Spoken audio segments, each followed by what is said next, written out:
Louise McSorley, a social development specialist in ADB. Wendy will join us shortly. She's just held up at another event. She's very popular today.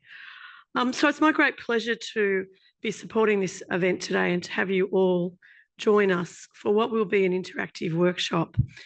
We are going to share some information on some ADB projects.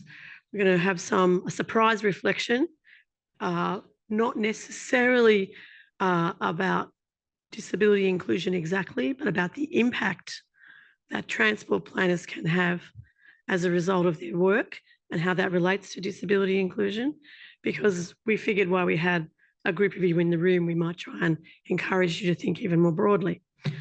But as I said, it's meant to be highly interactive. So let me start. 60% of the 1.3 billion people with disabilities globally live in the Asia Pacific. It is our responsibility, since we have the majority of those people in our region, to make our transport services inclusive and our roads inclusive. So what we'll do is go through a lot more than just having a seat or a concessional fare. Our panellists today come from a broad range of backgrounds, but importantly, we are led by the lived experience. We are very much grounded and stand in the nothing for us without us. And I acknowledge and respect that principle. So we'll start with some remarks from Jeff Turner, which is the surprise remark around the impact of the poverty impacts of road crashes on long-term care needs. And that's really relevant to some of our panellists here today, but it's relevant to the participants in this room who plan road safety. We're going to have then Shivani Gupta, who is our ADB Disability Reference Group member, here from the Global Disability Innovation Hub at the University College London, take us through an introduction about how seamless journeys need to be for people with disability. And then Jeff and Shivani together will take us through a bit of a mapping exercise, a group activity. That's why we've got markers and paper on the table. So you will all have to work during this session. We're going to have an ADB film of some of the work that we've done.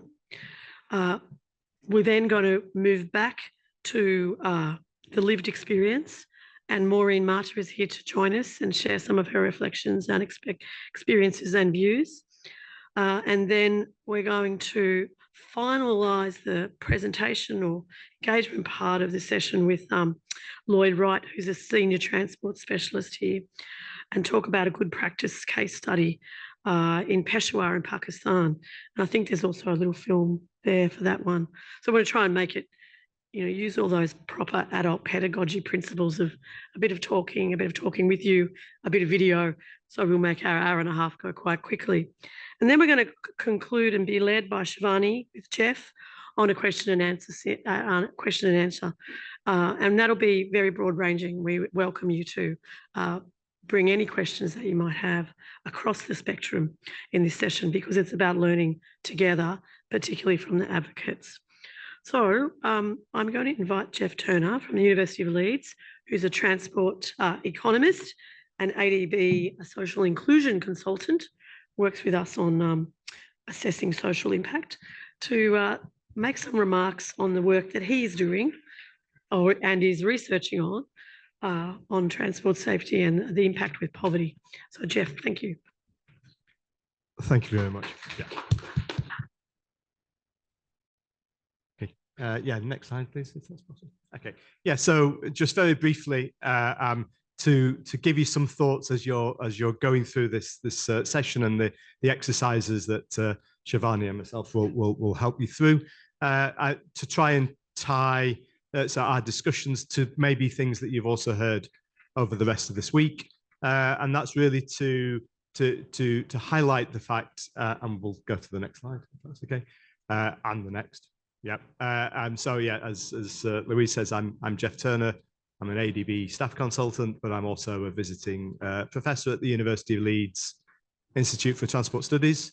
but it's the thought I wanted to sort of set in your minds as we go through today was really not only is the challenge of the transport sector for universal design, sorry, for inclusive design, for accessibility, inclusive provision, but it's also what is the transport sector creating in terms of disability. And it's it's worth noting this was work done funded by UK Aid and the Global Road Safety Foundation, World Bank Programme, and the UN. The work was done across a number of representative countries across the globe, low-income, middle-income countries, and the fact that 82% of road crash fatalities and injuries are economically productive ages between 18 and 64 is, a stark impact that the transport sector itself has on both fatalities, but most importantly for our discussions here today, disability. If we could have the next slide. So as World Health Organization estimated, road crashes injure 50 million people globally every year, and the resulting burden of disability that places, particularly on certain groups, it particularly affects vulnerable road users, pedestrians, cyclists, users of motorbikes, and it particularly disproportionately affects lower and middle income countries. And yet a lot of our focus and our knowledge in the transport sector around road safety research is around fatalities. So the transport sector itself places a substantial disability burden that we need to know more about and factor in, as it were. So next slide, please. And this was a very busy infographic, but I wanted to show you this infographic that was from this research. And the key takeaways of this obviously is that there's a gender disparity, as there often is in road crashes. 81% of the injured across the surveys that were done are male. There's a disproportionate effect on younger people, 18 to 34s, vulnerable road users, pedestrians, cyclists, motorcycle users. But I think one of the significant factors is that the impact on extent of injuries and the impact on everyday life, the slow return to normal life that take months and months, the impact that then has on livelihoods, on everyday life in that sense. So this is a substantial burden that needs to be borne in mind. And then just last slide, what research generally, both historically ADB research and this Global Road Safety Foundation research shows, not only is transport sector placing a disability burden on populations, it's also placing a poverty burden on populations. ADB research highlighted, and if you've been listening to a panel a couple of days ago, I mentioned this, substantial impact on poverty from households that have had experience of a road crash, of a fatality or a serious injury. And the GRSF work highlights the impact of the enormous out-of-pocket costs that long-term care, disability from road crashes places on households, which in turn then places a poverty impact on those households. And this is what the transport sector is contributing, as it were, that we need to think about as we go forward today. So just some very brief thoughts for our discussions. Thank you. Thanks, Jeff. I think Jeff's theory is that the workshop about disability inclusion would be unnecessary in many situations if we focus more on road safety and designing out risk. And it's really relevant as I introduce then the workshop part of this session. And I'll give a plug for Shivani's work and her own personal story in her book, No Looking Back, because it is about road trauma. So with that, thank you, Jeff, for the comments and the broader picture. Transport planners, please hear that call to action. I will pass over to Jeff and Shivani to lead us through, or Shivani with Jeff, to lead us through this small workshop session. Lloyd and Maureen are going to be our sort of aides as the tables each work, and maybe provide some insights or advice if you want to come and ask them. But over to you, Shivani, and then Jeff, about what everyone needs to do next. If you're online, think about, we'll read out the task and you can think about your own responses to that. And if we have the technology, we'll take your questions or comments through the online system as well. So thank you. Shivani, please. Thanks, Louise. Now you need a microphone. I have a microphone. You have a. Yeah. There you go. Great. Yeah, thank you. So, well, thank you everyone for coming to this session. I know it's like one of the last sessions after lunch and everyone is tired. And that's why we thought that having a workshop where, everyone gets to think a little about this topic may be very interesting. So what we're going to do is we are actually going to look at travel journeys of people. And before we get into the activity, I would just like to, make a little introduction to what a seamless travel journey for a person with disability may look like. So if we can go to the next slide and the next slide. So, well, we have already talked about this. There are 1.3 billion persons with disabilities in the world. That means 1 in 6 person is a person with a disability. So it's not really a small number. It's a huge number. But if we make the transport inclusive and accessible, it just doesn't, it's just not only for persons with disabilities, but there is a very large group of people who benefit from a more inclusive and accessible transport system. It can be pregnant women, it can be, families with prams, people who are carrying a lot of luggage. Basically, each one of us would benefit from a more accessible and inclusive transport.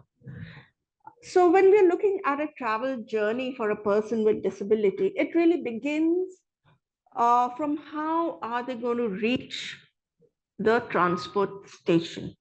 So they get out of their homes, there is a pedestrian environment, or maybe absent. So how do they make this journey from their home till the bus stop, train station, whatever it may be? And then traveling and boarding, once they are at the bus stop or a metro station or whichever transport they're using, are they able to use this stop itself? Is it accessible to them? Is the information there which is available accessible to them? Are they able to board the vehicle that they're going to use?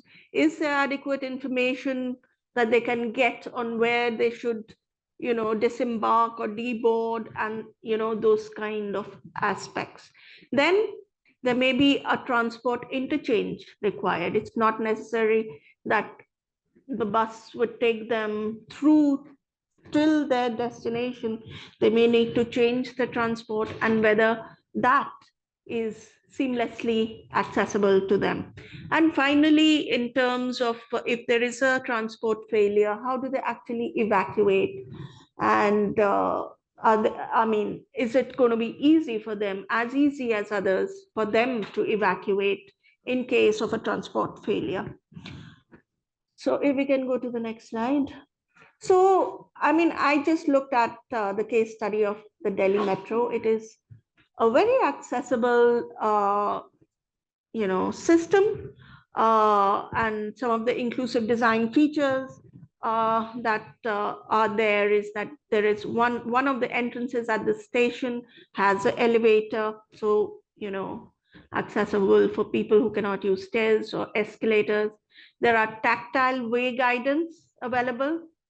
Then there are reserved seating in the train itself, which is right behind the driver's seat.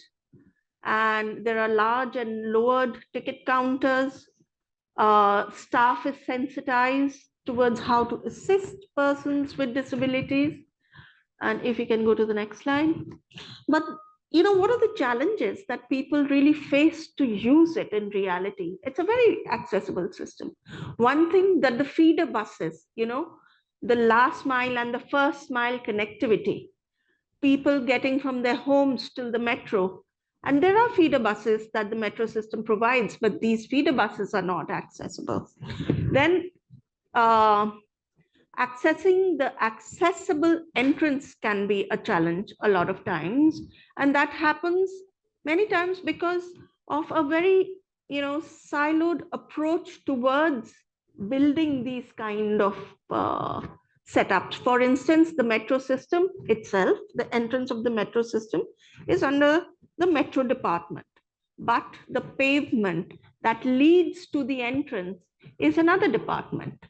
And these two departments are not really working together to ensure that there is this, curb ramp that can enable seamless, there is some lighting space or whatever to ensure that seamless access to the metro system.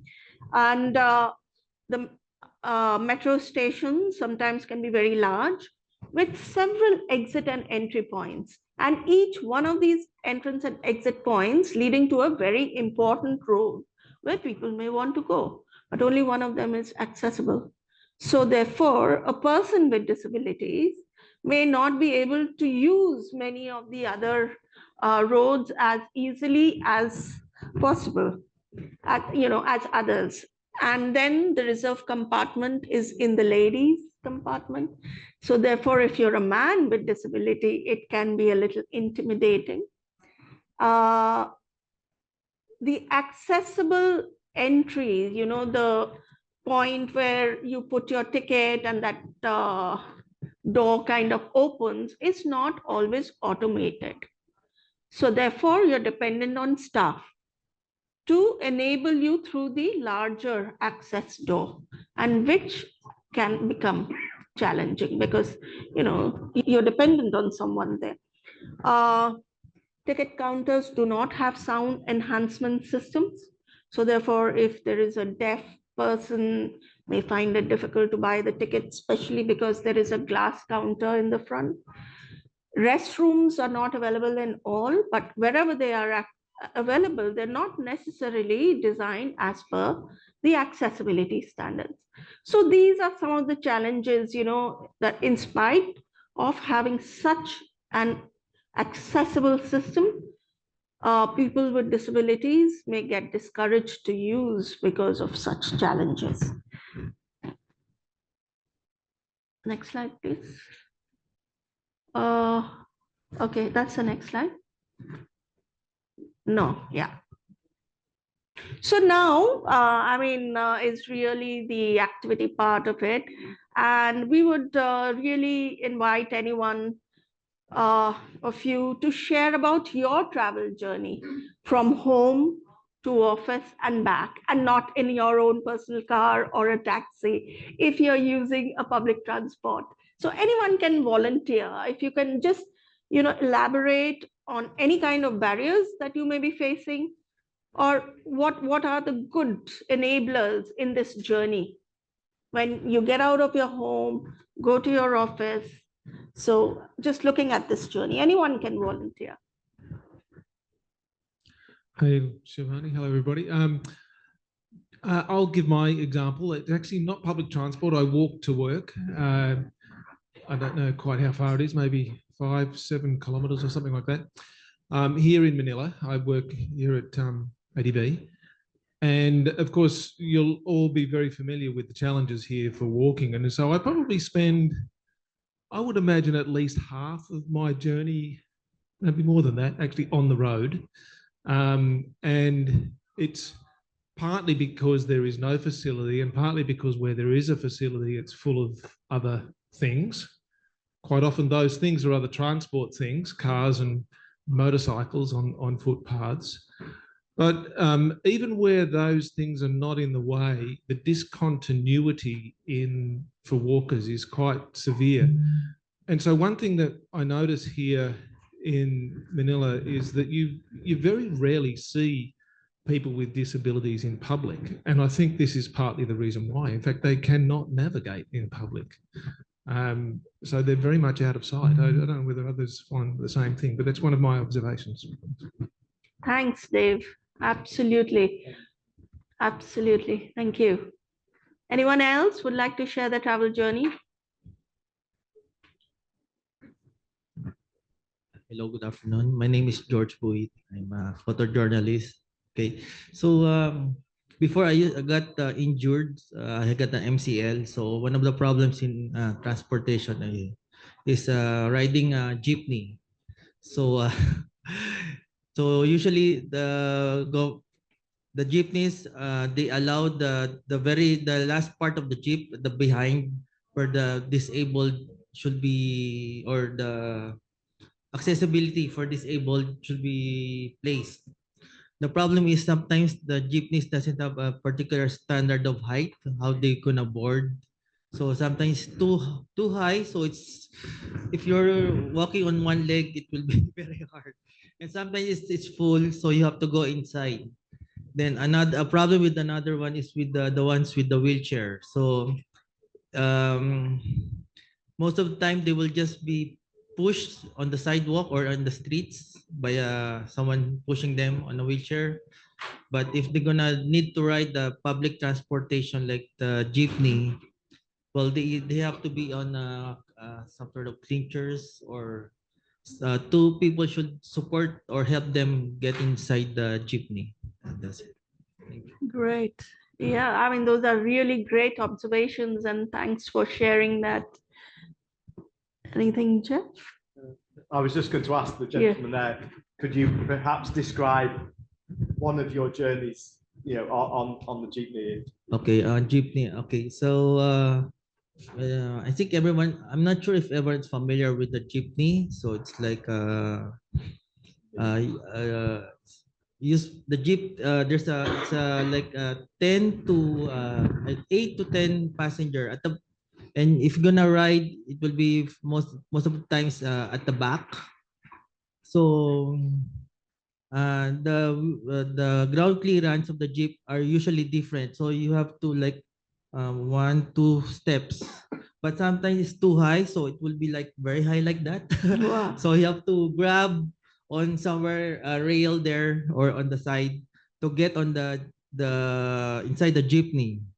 Then once you get inside there, then you have to find a seat. So sometimes there are people sitting here on the left, on the right. So, and sometimes there's a sticker there that say the sticker for the wheelchair logo, for this disabled, but people will sit there. So if there are 3 people there, it will be difficult to go inside. And the headroom is like that. So if I was back then when I was injured, so it would be difficult. So I'll be going like that inside. So those are one of the challenges if you need to ride a public transportation. Then if it is a tricycle or the sidecar, it's a very long, a very low headroom. So it's like a lowered car, but you have to be like that, and you cannot bend your leg. So that's another challenge. Thank you. Wow. Yeah. Maybe from this side of the room, we can have some contributions. You want to offer a journey they do,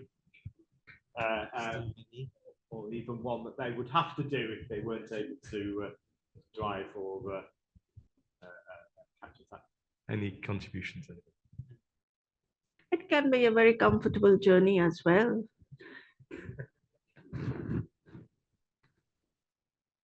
Or it can be a UV Express almost door to door, in some sense. Yeah. Well. What happens if your car breaks down? Yeah. How do you get here? It's in the shop. Well, I'm sure you've had some ideas about your travel journey, even though you're not really happy to share them. But let's go to the next part of our workshop. And what we're going to do, we are going to work in 6 groups. So you're already like on 6 tables, and we'll work in groups. There is a sheet of paper that is kept inverted, A4 size paper on your table. It has a character, okay? And what you need to do is you would look at the travel journey of this character. Try and think, try and put yourself in this person's shoes, try and, you know, think what are the barriers and the enablers that this person would face in his or her journey. There is a flip chart sheet on your table, which you can use in any way you want to, you want to depict the journey through a line, map, or just points. It's really up to you. You'll have about 15 minutes to discuss, and then each group would just share what their discussions were in about 2 to 3 minutes. So that's what we are going to do. The table in the front, perhaps, yeah, we could divide the groups a little more. We can. Yes, if you see a table that's got fewer people on, then and you're on the one that's got a big group, then maybe you can jump and sort of spread yourselves out more evenly. That's something. Maybe someone from this group can join this group. Yep. And also, as a transport planner, can I give you one thought to take away? As a transport planner, we frequently think in terms of kilometers and hundreds of meters. Would you like to join the first group? Between points. One way of thinking about this is actually down to the meter by meter scale of step by step, off a curb, up a hill, round things. So that very small scale is a challenge for us as transport planners, but really quite key in thinking about these sorts of journeys. So that change in scale might also be worth thinking about.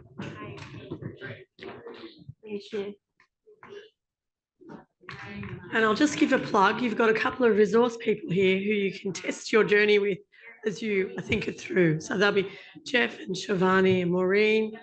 And I think Lloyd's here too. We'll float around the room and ground truth some of your views. Are you like comfortable with your scenario? Yeah. Okay, great. Super. Everyone's hearing you. Brief this group. Are we supposed to be working? Yeah. So this is your paper. If they can put off my volume.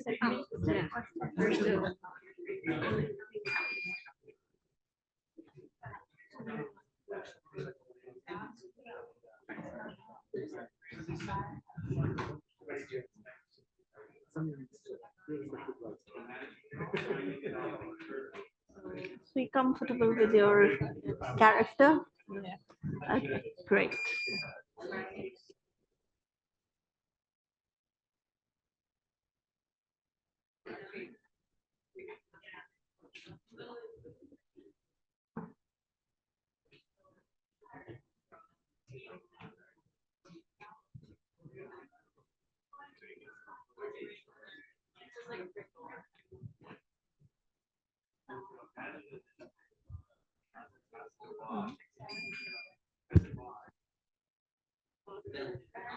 Can we put this off?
Okay, 2 minutes left.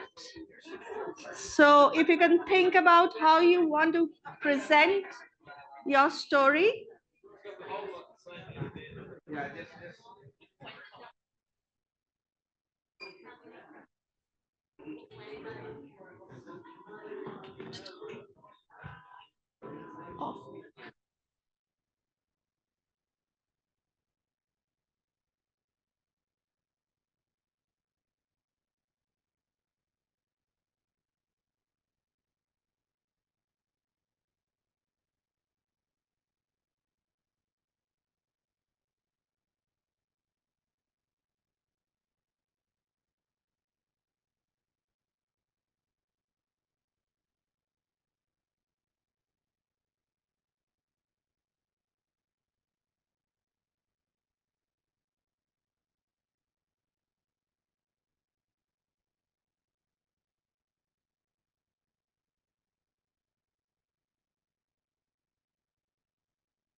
Okay, thank you very much. And now I'm going to request someone from each group to come up with your drawing or notes and just feedback for 2 minutes, bringing out the key points, the key challenges, and the key enablers. So which group would like to begin?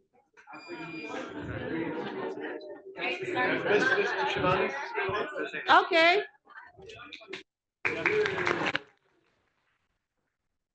They can actually put their sheet up if they wanted. I was asked to speak again.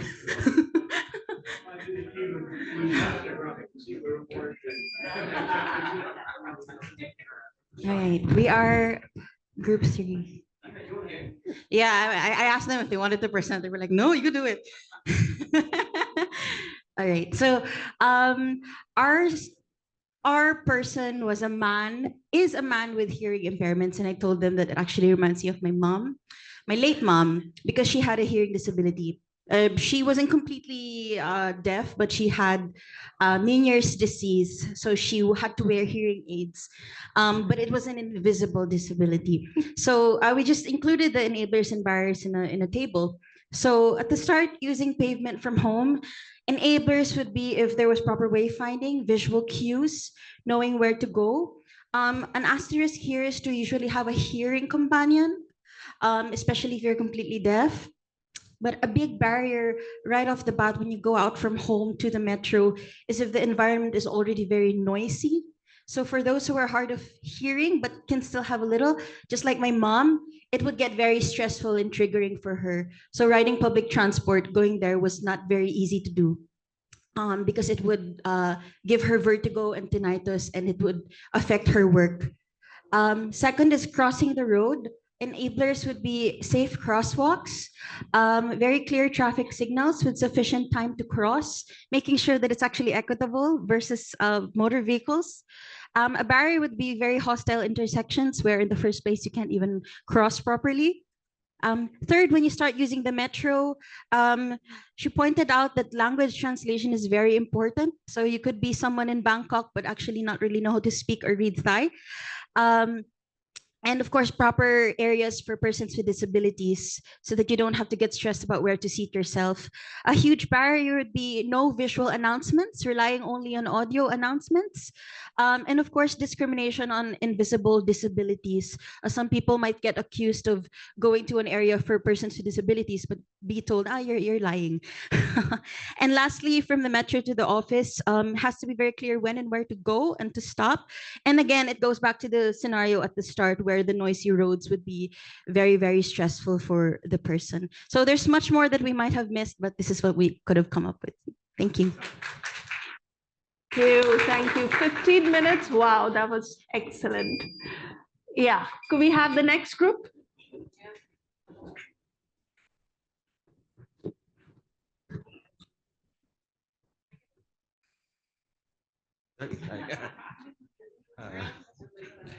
There's another easel there. Okay. Hi, good afternoon. I noticed the other group didn't add drawings to their presentation, so we'll forgive them for that. We were just a very small group, just the four of us, but we have one of the resource persons also, so be ready for our presentation being superior. Anyway, our scenario is for a woman wheelchair user in Manila, commuting to and from her house, going to work.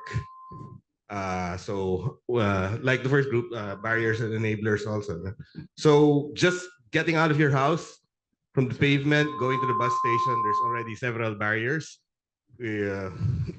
Pavements are uneven, irregular, sometimes too narrow, sometimes with plenty of obstructions, like anything from trees, electric poles, trash, vendors, parked vehicles. So that alone, there's already several barriers. No? And then while there are sometimes access ramps, not all of them are built to specifications. Some are too narrow, some too steep. Some don't have the non-skid features. So that's several barriers already. And then getting from going in, crossing streets, that's another source of barriers, plenty of barriers there. Sometimes there are overpasses, but not all overpasses have elevators. And when there are elevators, sometimes they don't work, or sometimes they're already full of other users.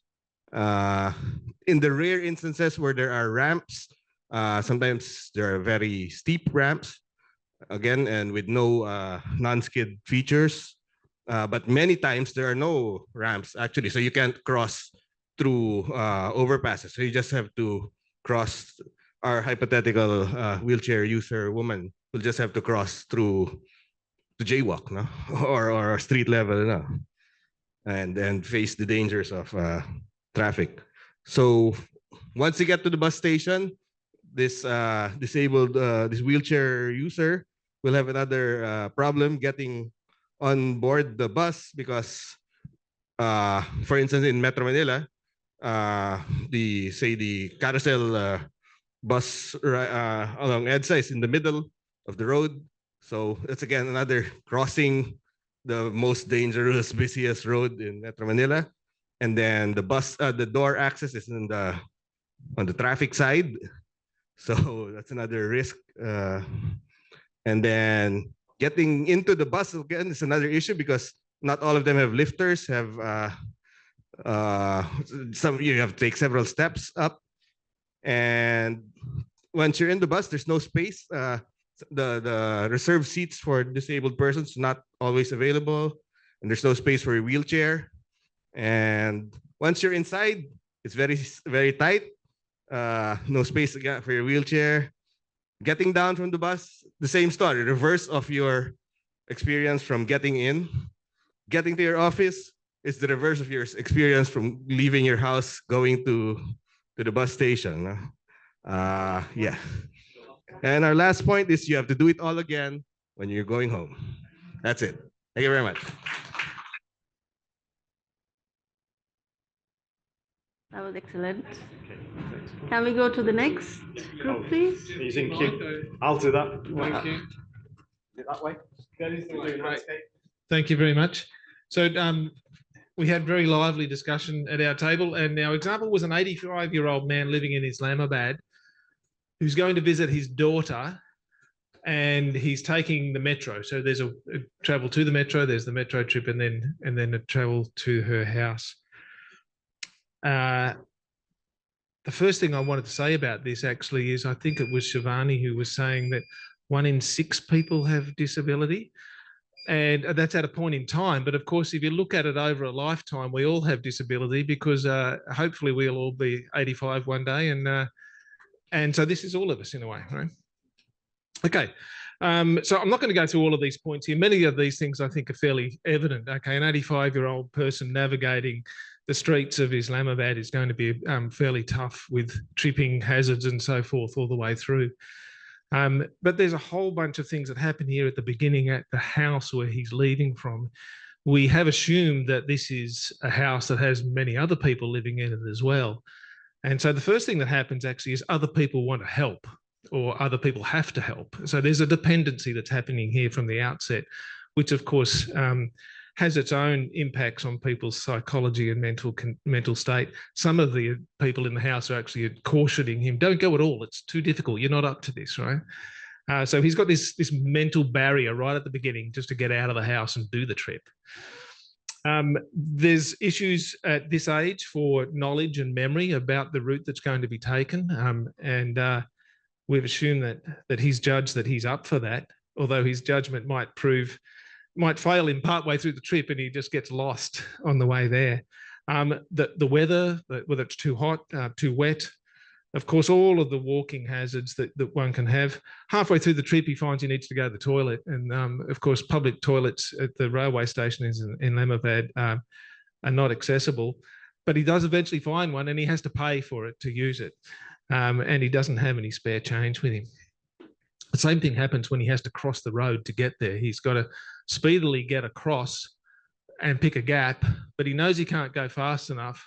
And there's a fellow who's taking advantage of this by the roadside who will help him across for a fee. So again, there's somebody taking advantage of his situation here. Of course, there's no seats available on the train when he gets on there. There's no escalator at the platform, no easy access to get to and from. And the please mind the gap, which most of us don't pay much attention to, is a real issue for him. He definitely has to mind the gap to get on and off this train. There's no announcements on the train, so he misses his stop and has to kind of circle back again. Finally gets to visit his daughter, and he's exhausted, just the whole trip of getting there. And so most of the time he spends with his daughter is sort of complaining about the difficulty of the trip. Jeff, thank you.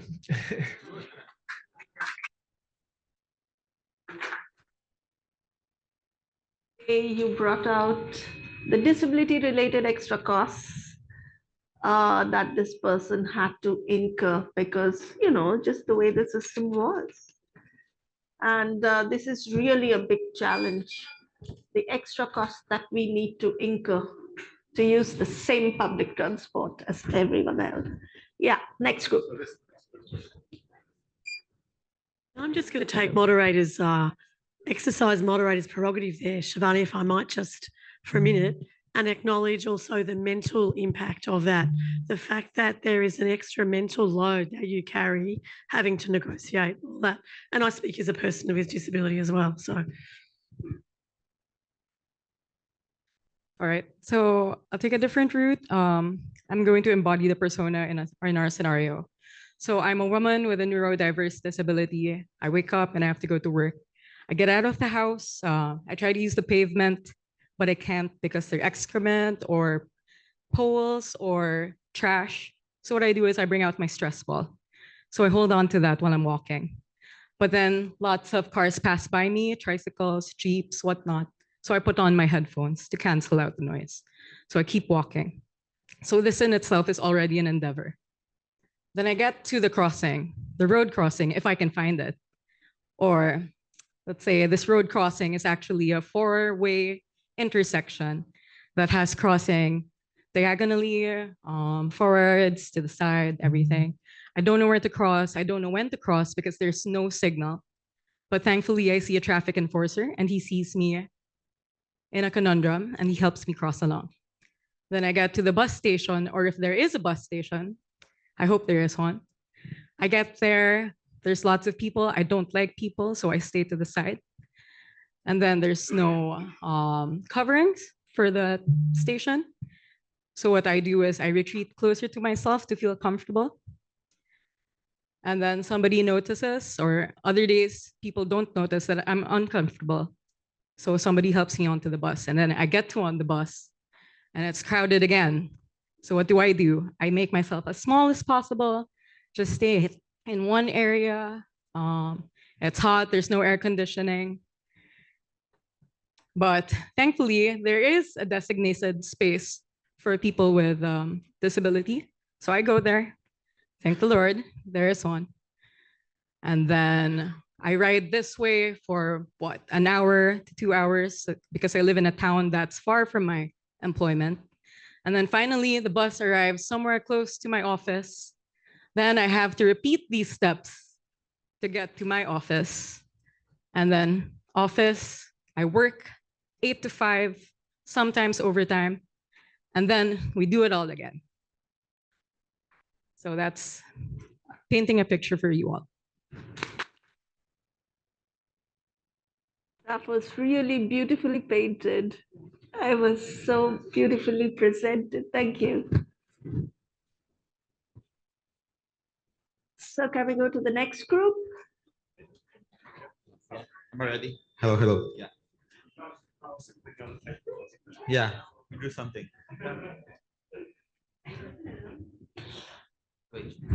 Here.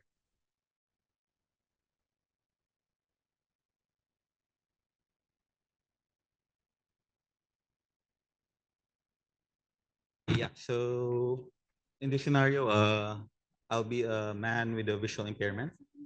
Yeah, from Kathmandu. Not familiar with that place. Yeah, so I'll be living in from a very steep place. That will be the scenario 1. So before leaving my home, I should consider basic factors first. Considering if it will be enablers or blockers. So such as the weather, if it's rainy, windy, sunny, misty, or very dark. Scenarios like that. So wait. So as I'm walking down this steep hill, yeah. So if there is an available stair or with handrail or tactile handrails, whatever, yeah, and of course light. So it will just a great enabler for me. Considering if I'm considering the steepness, so walking will be very hard if there will be absence for easy access of this one. So of course, walking down from here, going to the bus station.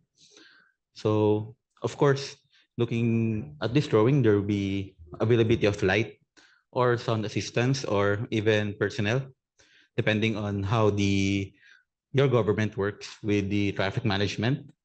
So I already walked through here, going to the bus station. So yeah, going for the bus. So there are factors. If the bus station we are going through has priority for the disabled or with partial disabilities, something like that. In Manila, we have something like that. Kasi, yeah, they give priority for those. So, ano ba yan? Of course, upon riding the bus, there are also next factors. So, for the bus, if there is a priority seating for me, considering I have impairment, so I'll be sitting in front.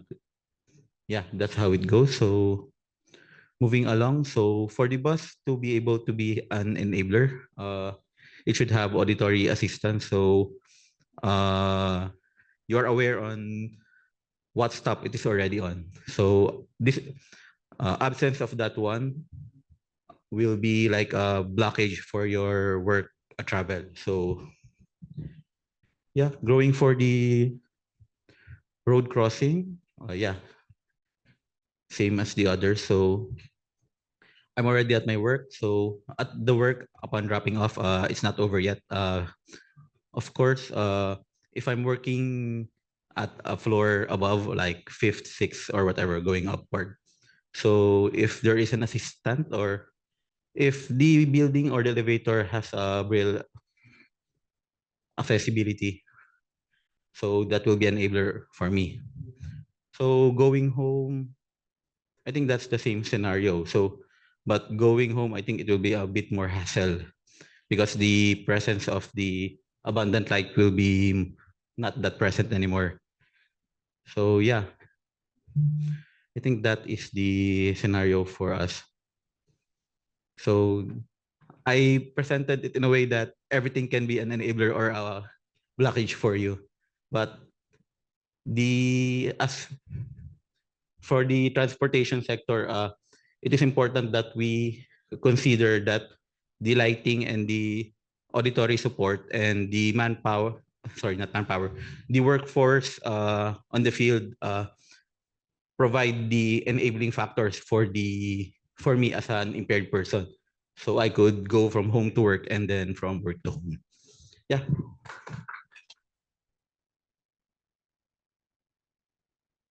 Thank you. That was excellent. Can we go to the last group?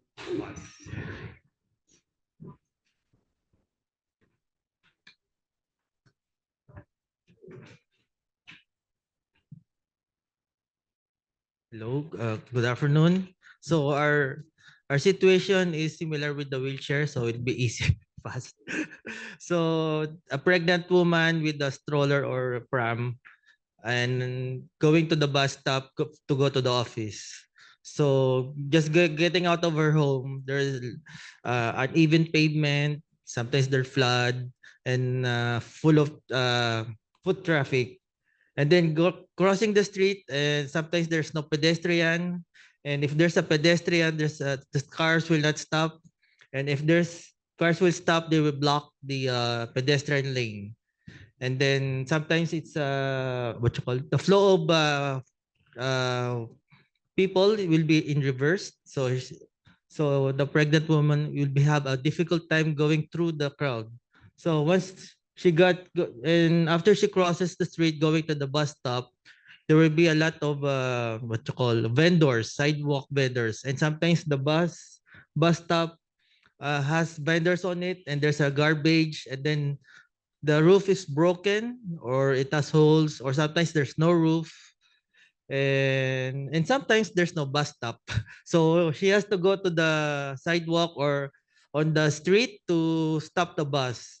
And if there's a bus, sometimes the bus will not stop or it's overcrowded. It's difficult to get inside with the bag, with the stroller, and she has to fold the stroller. And sometimes there are no place to put the stroller, so she's holding the baby. And if there's a priority seating, it's overcrowded with other disabled and pregnant women. So that's it. But after that, difficult to go out of the bus. No one is helping in her inside the bus. So that's the picture.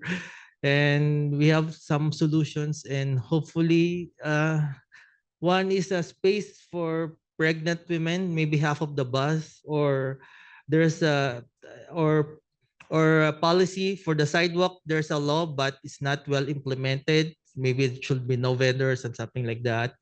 And yeah, a specific bus for pregnant women or and disabled persons. So if there's a bus for abled person, there's a bus for disabled person. So maybe there's some sort of time slot, but if there's a step, there's a bus for it, all of the pregnant women and disabled person. So that's it.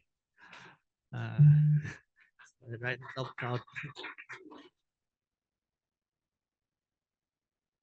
Thank you, everyone. And I think 15 minutes was really a short time, and the amount of great ideas, barriers, and enablers that each group was able to come out with was really brilliant.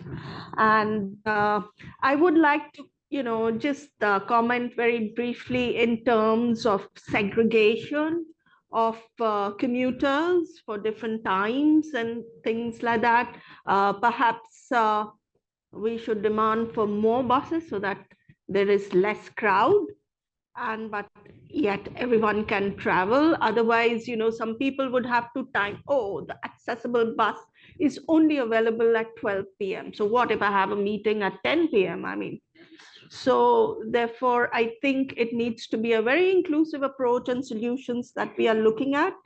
And perhaps a more inclusive solution may be having more buses. I don't know, but that's for the transport designers and experts to comment upon. But really, congratulations. I think, I think all of us know the answers. All of us know the challenges. And that's what we really saw. And a lot of challenges are overlapping, as we saw from each group. And therefore, accessibility for one can also be accessibility for other. So it's not such a big, making inclusion possible is not such a big thing. Jeff, over to you. Any last comment?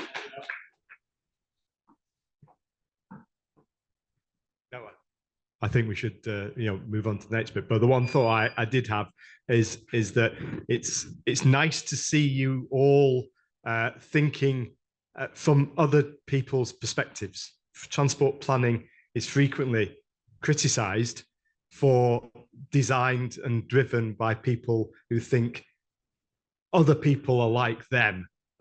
Mostly transport planners look like me, or certainly male, and we think like we're designing things for ourselves.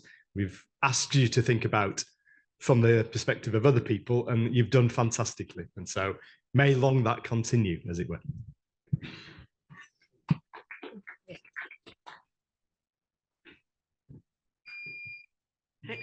Thanks, Jeff and Shivani, and for all of you for a really great interactive session. I'm going to ask Maureen to come up and join us. You can either sit down or take the podium. Always happy to see the podium, and share some reflections and observations with us in terms of transport. So Maureen's served on the National Anti-Poverty Commission for Persons with Disabilities Sectoral Council as a council member here in Philippines, and she's project manager of Wow Leap, CBM Global, and she's a member of Movers One Coalition, advocating for inclusive mobility, as all of we are in the room, and accessible transport. And as she says in her bio, nothing for us without us. And on that note, you, Maureen. Thank you. Good afternoon, everyone. Hello po. Magandang hapon o magandang tanghali sa lahat. So my name is Maureen. Let me invite you to my journey this morning. No? Who am I? My name is Mau. People call me Ate Mau or Sis Mau, Doc Mau. So on my next slide, so what's the importance of inclusive planning in mobility projects? Now, I will just tell you a very valuable story for 10 minutes today. And here is one barrier that I encounter every day since I was a kid. For me to be able to go out to the outer streets and ride a public utility vehicle or walk to BGC. No, I live in Makati, but now it's in Taguig because I'm one of the 10 barangays who have been transferred in Taguig City. So I live in West Rembo. So I live at the back of University of Makati. Every time I go out of the house, I walk for about 100 meters and climb up that. It's about 40 degrees and it's always wet. No, I don't live in a very well-off neighborhood. And on the next slide, this is what I ride every day. No, I work from home. I'm a development worker. I go to 4 project areas here in the Philippines, but here in Metro Manila, This is now my go-to vehicle. I will not state what company that is, but I'm more safe with them. I raise awareness with them. And here's my journey this morning, a 9-second video that I took while I'm riding this vehicle. Can you please play the video? This is along EDSA. That's me. I know how to use my cell phone already. Yeah, that's it. So far, during that time, it was not yet traffic. But if it's traffic, it's usually the driver usually go along the road of the bike lanes, which is not supposed to be. But every time we go outside of that, all the four-wheeled vehicles are beeping at us, and always in proximity, nearly, I always tell the driver, chill. No, so take care because I want to leave. I know you also want to leave, right? So that's it. So next slide. No, here are my colleagues in the disability sector. No, how to plan for persons with disabilities. It's really very important that you ask us. No, do not let yourself tell us what are our needs, what are the solutions for our needs, because you haven't felt, you're not in my shoe, right? You haven't felt yet how to be an amputee. I'm a bone cancer survivor for 31 years this year, and I've been riding all of the public utility vehicles here in the Philippines, even horse or habal-habal or the Carabao, no, going to far-flung places, and even raft if I need to go to another island. So ask us, no, ask us what are our needs. Definitely in your family, you ask your children, you ask your wife, your husband, honey, what do you need? Honey, well, like that, no? So you ask us because we are the ones who know what are our needs. And we can also, or we are also the one who will give you the recommendations. And definitely it's really also very important for us to know what are in place, what are the programs in place already, so that we can find ways. We're like the bank, no? We find opportunities in every challenges that we encounter, like the barrier of the stairs, right? So because of that stair, I tried, or I usually ride the moto taxi so that it will be door to door now. Okay, on the next slide, no? So how, no? When you ask us, definitely we'll tell you our story. We'll also recommend what are the solutions. And better planning is really very important, no, than to retrofit. Honestly, no, because of the buildings we already have here, no, and the old buildings, the only way is to retrofit, right? But if it's a new infrastructure, if it's a new transportation system, the structure, no, definitely you involve us in the plans. You consult us. Just like in the lyrics of the song I composed, for nothing about us without us. I'll tell you later what it is. So better include us in all the plans, no? I walk 10,000, usually 5,000 to 10,000 steps a day. Yes, I walk. So, but sometimes it's really a challenge, like what we had this morning, no, having an inclined or steep walkways, no? And including persons of diverse disabilities, like for example, the blind, the deaf, the hard of hearing, they have different needs. I can tell you their general needs, no? They're confident that I can tell you those needs of them, but I cannot tell you the detailed needs that they have. Okay, they are all my friends. I know all the leaders, but I'm not the person or the better person to talk about their diverse needs. Okay, next. Involve us, not just consult us, but definitely throughout the process, right? From the beginning up until the evaluation and assessment. Definitely in terms of budgeting, also include us.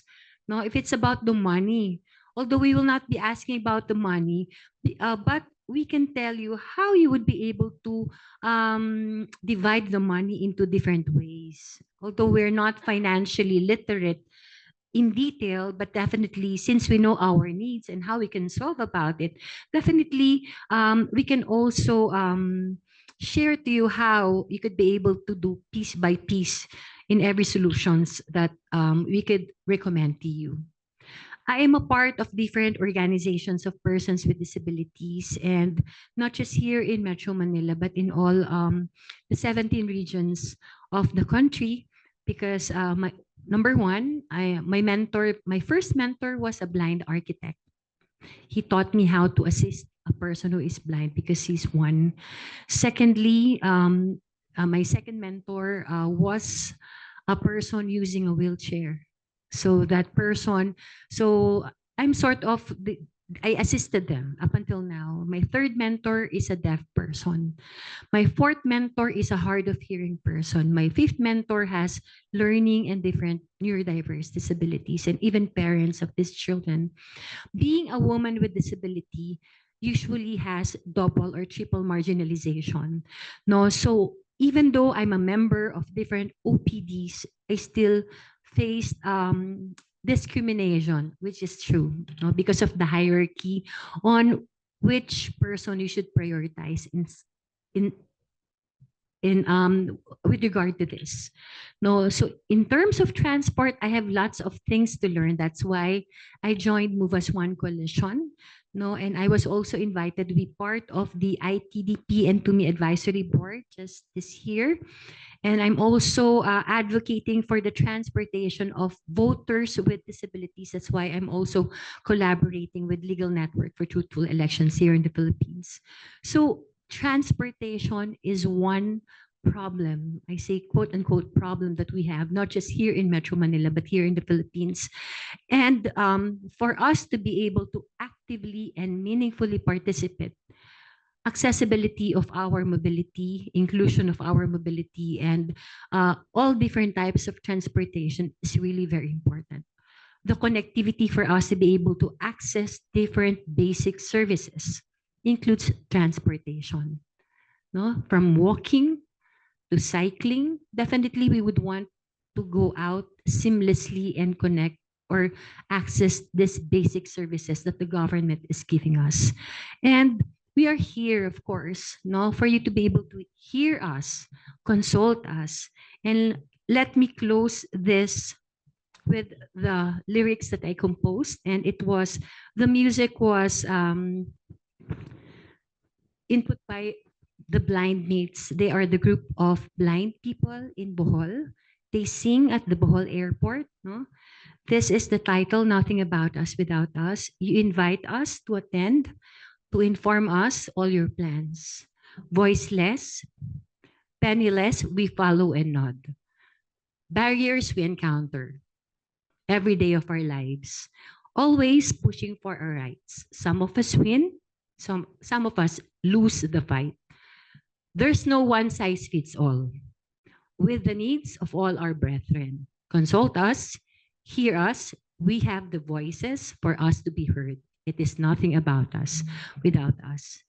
And for us to be included, for us to have an inclusive environment, there should be an accessibility, no, for all. If it's accessible for persons with disabilities, I believe it will also be available or accessible to the elderly, to people with families having toddlers, with prams, to our traders, to all people or to all walks of life here, not just here in the metro, but in far-flung places in all of the countries or globally. And that's it. So we have to ensure that it's not just nothing about us without us, but leaving no one behind. With that, thank you very much.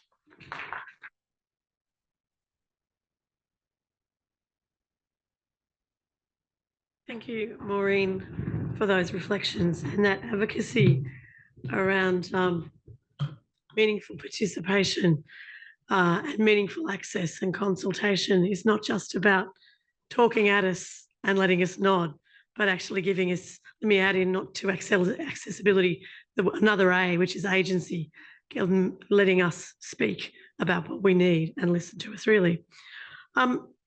We've got 10 more minutes, and we do want to have some time for questions if there's any, but I want to introduce my colleague from the transport area in ADB, who in his profile picture, you might notice he actually has a cycle helmet. So he's committed to inclusive forms of transport and seamless forms of, transport for all sorts of users. So Lloyd Wright is a senior transport specialist, and he works on sustainable urban transport systems. He's worked across South Asia principally. Is that right, Lloyd? South Asia? And he likes to promote, or he prefers to promote, walking and cycling in cities, and a strong advocate, as I said, for sustainable urban transport and its links to improving public health and creating livable and accessible cities. Lloyd, over to you. Thank you. Well, thank you very much, Louise. And thank you, Maureen, again for a wonderful presentation. Our flagship project at ADB for universal accessibility is the Peshawar Bus Rapid Transit System. And we just want to take a few minutes to share that with you. There's a clicker here. It's actually currently in operation since 2020. It's moving 320,000 people every day. So it's been relatively successful. But to give you a look and feel of what it's really about, I'm going to show you now a brief video on the system.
जब से शुरू हुई तो मैं सफ़र करूं जो हम 1 घंटा 2 घंटा लगाते थे आम लोकल बस में तो अल्हम्दुलिल्लाह अभी BRT में आधे घंटे में हम यूनिवर्सिटी पहुंच जाते हैं।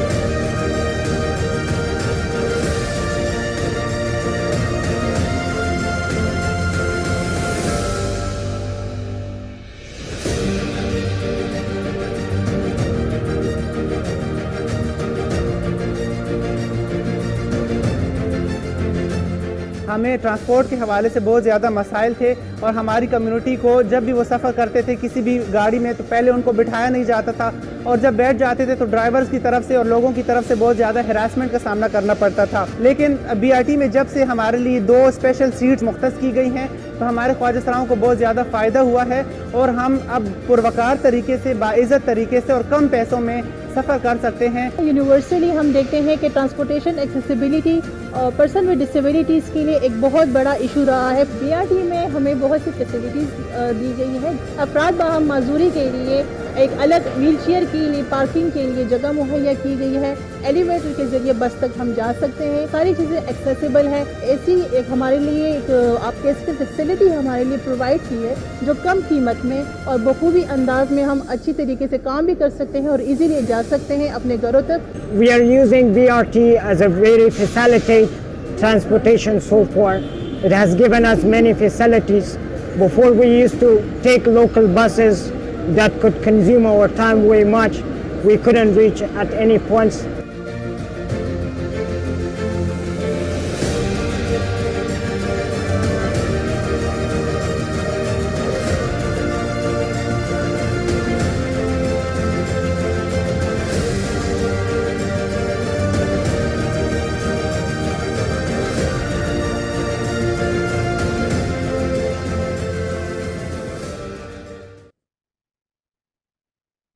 Thank you. Thank you very much. We're very proud of the system. Now, because of all that, the system's been had many international accolades and awards. And I must say, much of this is due to the fact this was a partnership with a civil society organization, the PAC Everbright Development Organization. They were embedded into the design of the project. They actually sat with the designers. Every component of this project, before it went live to the public, was tried and tested by persons with disabilities. And it was a great experience to get an output of that quality. I'm just going to walk through some of the features of the system, much like the exercise that you just did. Really, in our system, we provide an investment up to 300 meters from each station to make sure the footpaths are clear, that there are drop curbs, that there are paver tiles for persons with sight disabilities. Now, in any BRT system, we always prefer at-grade access. That is really the ideal because that's what everybody wants. They don't want to go upstairs or anything. But in this case, we had our alignment on a multi-lane high-speed roadway, and it wasn't sort of the EDSA of Peshawar. So therefore, we had to come up with other solutions. And there are a few places where we were forced to use elevators because of space constraints. But as many of you know, in your own cities, that outdoor elevators don't have a great maintenance record. And if you're a person who depends on that to access or to get out of the system, and you get to a station and the elevator is not working, that's a problem. Another solution you often see are these vertical electric lift chairs. Again, they have their own maintenance issues, and more than anything, they're not really that self-sufficient. You might very often, depending on the type of disability you have, you would need a person to assist you, and that doesn't really make for independent movement. Therefore, based on the recommendation of the civil society organization, we went with a very simple and robust solution where possible, these sort of 1 in 12 gentle sloped ramps gave the most independence. They are 100% dependable, and it's worked out quite well. And then once you get into the system, thinking about, for instance, the counter height at the ticket kiosk, for both customers and employees who may have disabilities. We also, in our busier stations, will have a dedicated lane so that it can be difficult for a person with disability to have long waits.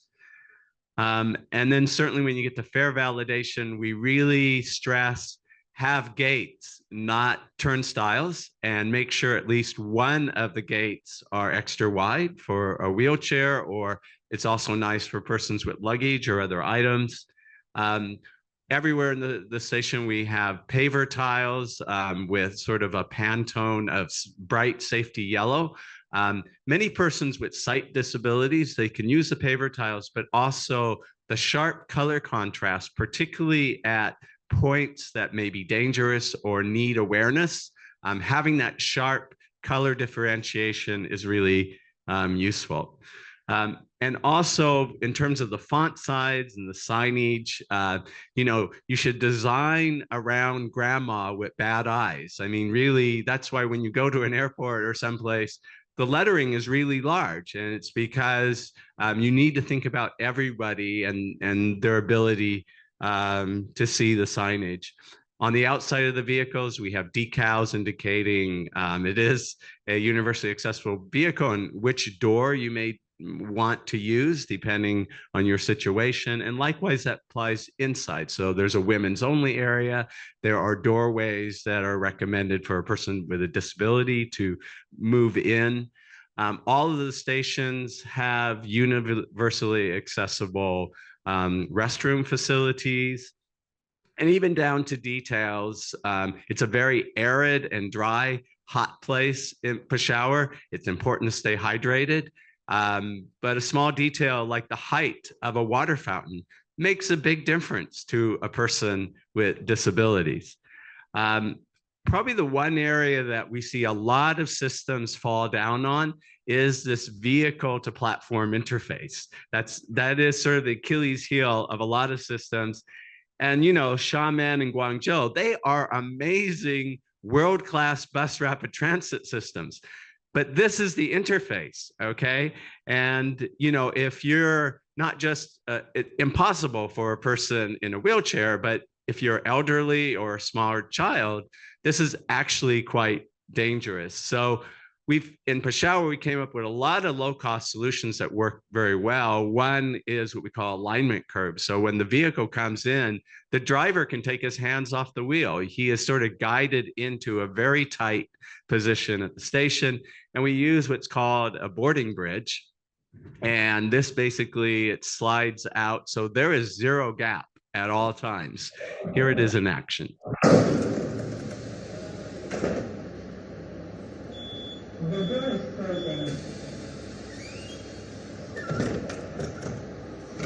So this really takes away, in a very reasonable cost, a rather significant issue for many. Inside the vehicles, there are ample wheelchair bays. Multiple wheelchair bays are important because very often persons with disabilities may travel together. So it's important to have multiple options. This is an unusual situation, and this is something we did not foresee happening. But in Peshawar, before the system came along, if you had a disability, you probably couldn't go anywhere in the city, right? But it's a very low income city. We have a lot of refugees from Afghanistan. And what was happening, people were pitching up at stations who clearly would have benefited, would need a wheelchair, but because of their socioeconomic situation, could not have one. And so we would very often find ourselves in situations where security personnel would have to take this. So these people arrive at the station, either someone drops them or really in heartbreaking situations where people were literally crawling to our stations to go anywhere in the city. And so this was unexpected. In some ways, it's a compliment to the system that now persons with disabilities have some options, but in order to make this better, we have now kitted out all stations with a fleet of wheelchairs so that at least within the system, it's a more dignified way for these people to travel and to participate in the system in an independent way. And this is something we've just added as sort of a new experience. Well, that is sort of a glimpse of this first attempt with Peshawar. We now have projects in other cities. We've learned a lot, and we hope really that this is the start of all of our projects being about access for everyone. Thank you.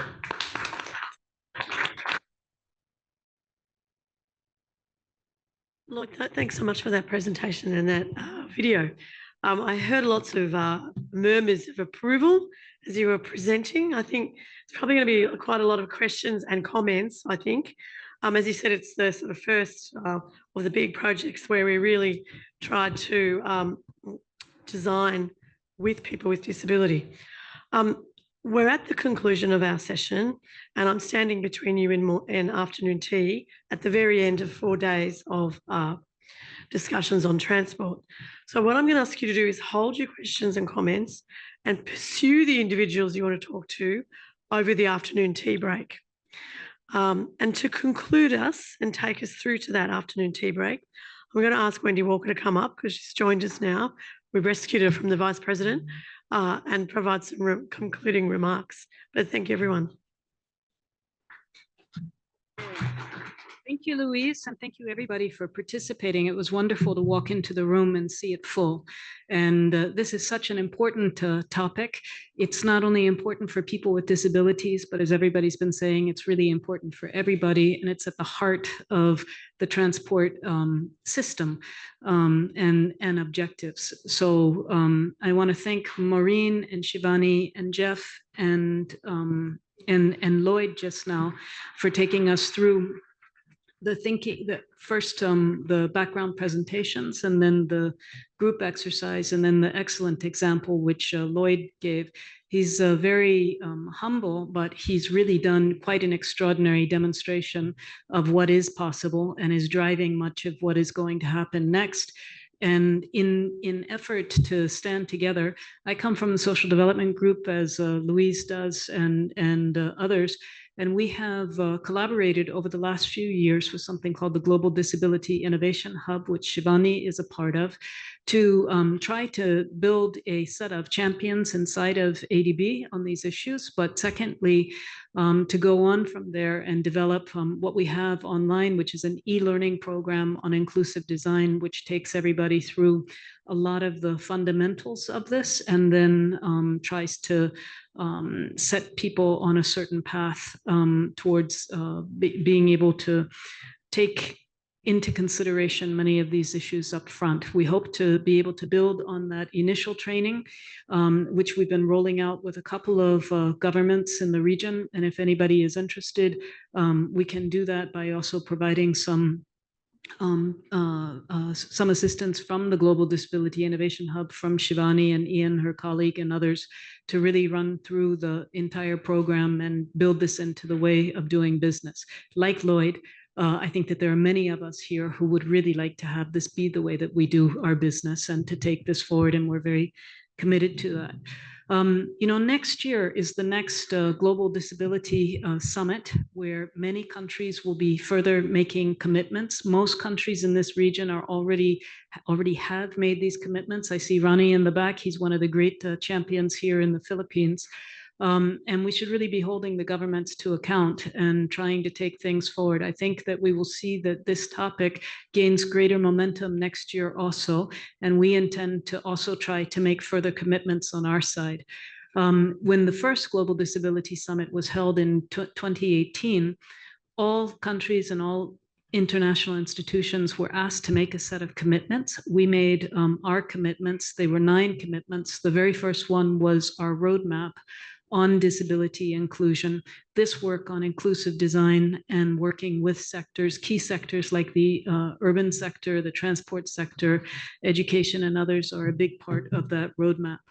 And one final thing, we're trying to also make it matter by what did they say? They say, well, the first time I heard this, I thought it was nuts, but what matters is what counts, or what counts is what matters.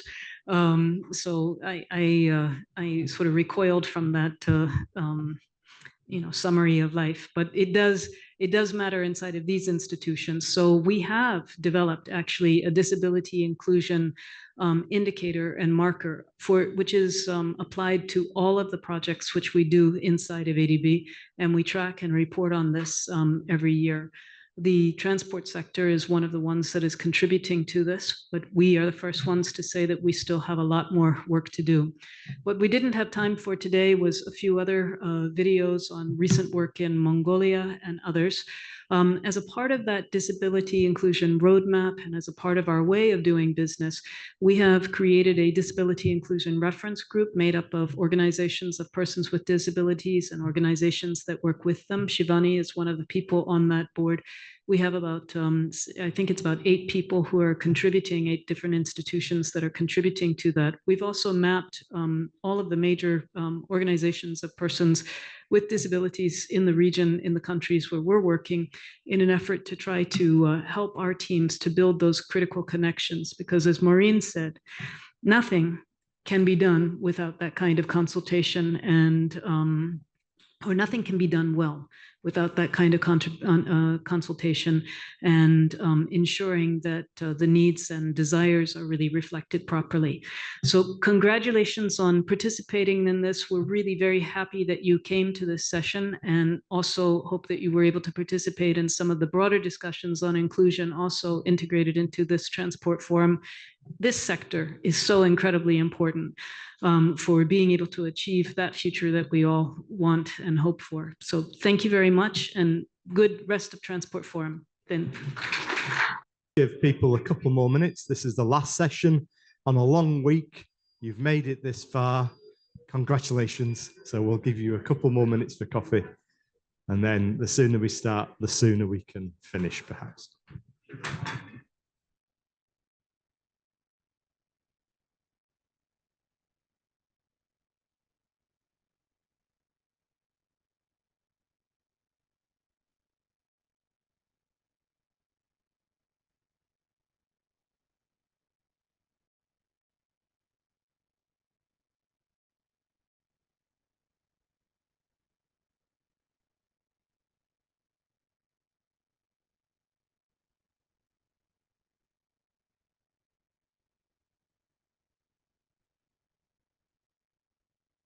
Okay, so let's make a start. Firstly, I'd like to thank you and congratulate you all.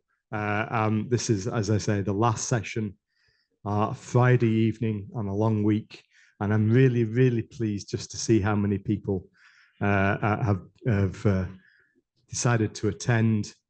I was told stories all week of Friday afternoon, last session, there won't be anybody interested and there won't be anybody here. So I'm really pleased that we are going to be able to have a really interesting discussion today.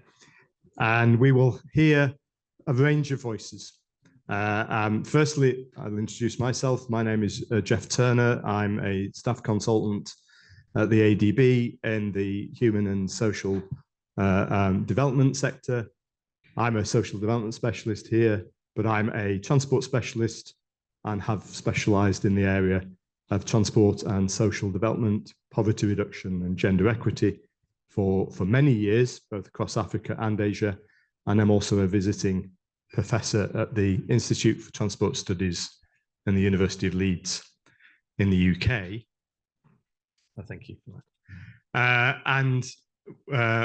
What I wanted to, so as I say, we're going to hear a range of voices. We're going to hear academic voices, we're going to hear practitioners' voices and implementation voices, and we're going to hear operators and workers' voices in the sector that we're going to talk about. But I firstly would start us off, because I've already been asked this question this afternoon. The focus is on informal public transport. It's on the focus on livelihoods, and it's the focus on the discussion around just transition. But what do we mean by informal transport? And it comes under many different names. Informal transport is very much an English-speaking term used in the academic literature.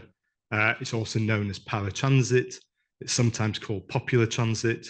Every country across low-income and middle-income countries has a form of this transport, and each one of them has a local name or variety of local names that refer to their system. But just to give you, and I'll give you a flavour of that, so that we all understand, and once it's explained, you will all have an appreciation of and an experience of what we're talking about. But just to give them the scale, this was work done back in 2018 that highlighted that in India, across the 450 cities that have got more than 100,000 population across that country, only 66 of them actually have what in Western and students that come to the University of Leeds at Transport Studies are trained in, only 66 of those cities have what they're trained in, which is a formal public transport system, large buses, schedules, fixed routes. The vast majority of cities across India are relying then on another form of public transport, and that's this informal transport. Next slide, please. Also, there was, as I say, there was a nice piece of work done funded by the Volvo Research and Education Foundation. Similar work's been done in Africa that was also funded by UK aid recently. But the point I wanted to make on this one, that we do use this term informal, but it is far and away from being disorganized, from being individual, from being chaotic. It actually offers a semi-regulated transport service, often under-regulated, so without adequate permits, typically providing a variety of services with a variety of vehicle types, often connected to the informal urban economy under an absence or a grey area of regulatory and institutional frameworks through organised. So it is organised and it is structured and it is institutionalized in that sense through self-formed or elected unions and associations.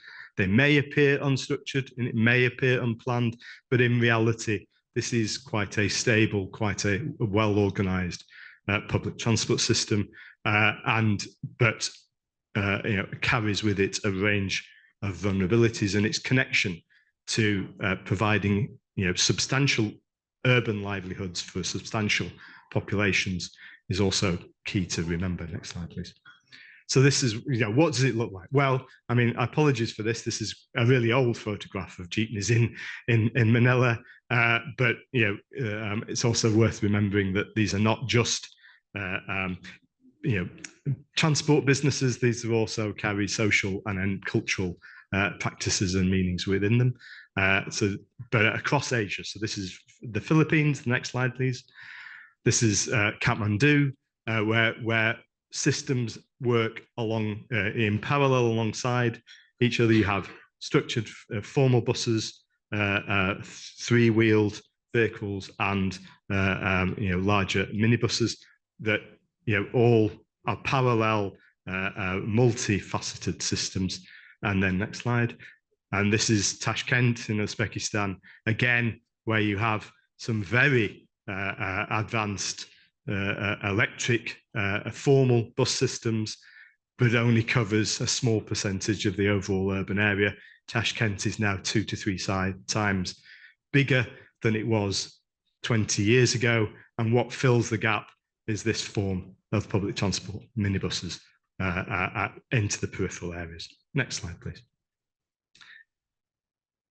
So there is then a fundamental part of urban public transport systems in lower middle income countries are these forms of informal minibus shared taxi systems. They do a variety of roles. They fill the gaps in services in areas that are underserved, in types of accessibility. They provide frequently flexible services in terms of routing types of things carried, this connection to the informal urban economy, the connection to informal settlements are key elements. And the focus of today is they provide substantial livelihoods in numbers, both directly, drivers, conductors, assistants, workers, but also in a wide ecosystem of vehicle maintenance, vehicle supplies, spare parts, commercial activities. So, it's right that we talk about this in terms of its connection to livelihoods. Next slide. And they're also an area of substantial change, and that's hopefully what our discussions will talk about today. They're in an environment where there is increasing what are called mobility platforms. Uber grab the whole range of different systems and their connection to taxis, to shared taxis, to motorbike taxis, bicycle taxis, and things. That's a recent development and its substantial impact on the sector. There's also the conversation about how do we modernize urban public transport systems across cities, across Asia and the Pacific, and what part do these existing informal transport operators play. There's also a conversation about e-mobility, electric vehicles, decarbonization, and again, what is the impact, what is the opportunity in connection to people making their livelihoods through the existing informal transport. And so, yes, our aim today really to have this discussion about what is the impact of the policy conversations on transition to decarbonized transport systems, a transition in a just manner on the everyday reality of the livelihoods, the flexible services, and the connection to the economy or informal economy that these systems that we all have across our cities play. Next slide, please. So yeah, so that hopefully answers the question of what do we mean by informal transport, and why would you want to be in the room here today? So what I'm going to do is I'm then going to just call on the individual speakers that we have as we go through the afternoon, if that's okay with everybody. And first I'd like to introduce, and hopefully Shalini is on the line, Dr. Shalini Sinha, who is from the CEPT University in Ahmedabad in India, and who's worked, as I say, I have a visiting position at the University of Leeds, and Ahmedabad, CEPT Ahmedabad have had a joint project and are closely connected to the University of Leeds. Dr. Sinha herself is a former alumni and graduate of Institute for Transport Studies at the University of Leeds, but she has over 23 years more experience as a transport planner, worked extensively across the transport sector in both the UK and India, involved in strategic transport planning, policy, public transport research, including BRT and bus system planning. And her areas of interest include transport systems analysis, transport behaviour, demand assessment. And what she's going to talk to us about today is part of a UK aid-funded programme called the UK PACT programme, which was looking at electrification in public transport systems, both in Ahmedabad, huge mega city that is, but really interesting for our discussion today, in an Indian secondary city, one of the just under over 400 that I mentioned right at the beginning, that actually doesn't have any formal public transport system in place. It's entirely reliant on the informal public transport that it does. So Sinha, Shalini, if you could share your screen and say hello to everybody and then take us through your presentation. Thank you, Shalini. Thank you very much, Jeff. It is a pleasure to be a part of this session and share some of the work I think that we have done jointly on city of Mehsana. I'll just share my screen.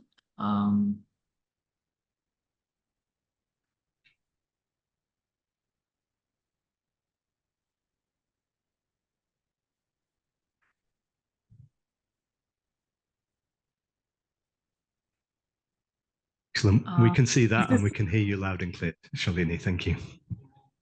Great. Thank you. Good afternoon, everyone. Good evening, everyone.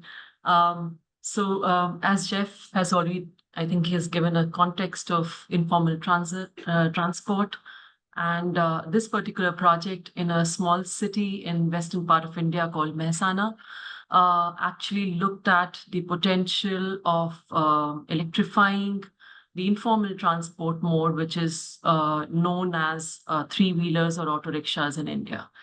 And before actually I start giving a brief of what efforts were put into this, as a context, the idea in this project that the district administration and the city administration had, that we have to create a facilitating environment, and we don't have to do a pilot or anything. We want to create a facilitating environment, understanding the perspectives of the informal transport operators and drivers, and ensure that in this transition process, they are an integral component and they take it through. So it is something, if we want the transition to be sustained, it has to be inclusive and just. So that was the underlying theme with which all the work was kind of undertaken.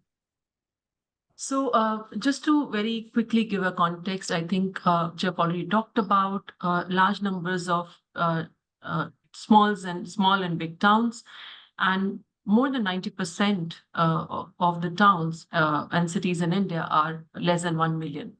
And therefore, if you actually look at the mode shares and what modes are being used for commuting, you will see here in case of buses in bigger cities, it is the buses which are predominant, and we also have rail or metro systems.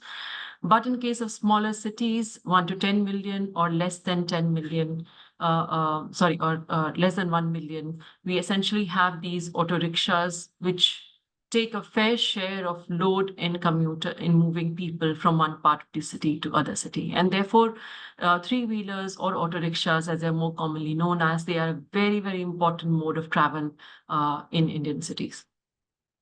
And in most cases, they operate as a proxy public transport system, shuttle services on major corridors, and people traveling on it on a shared basis.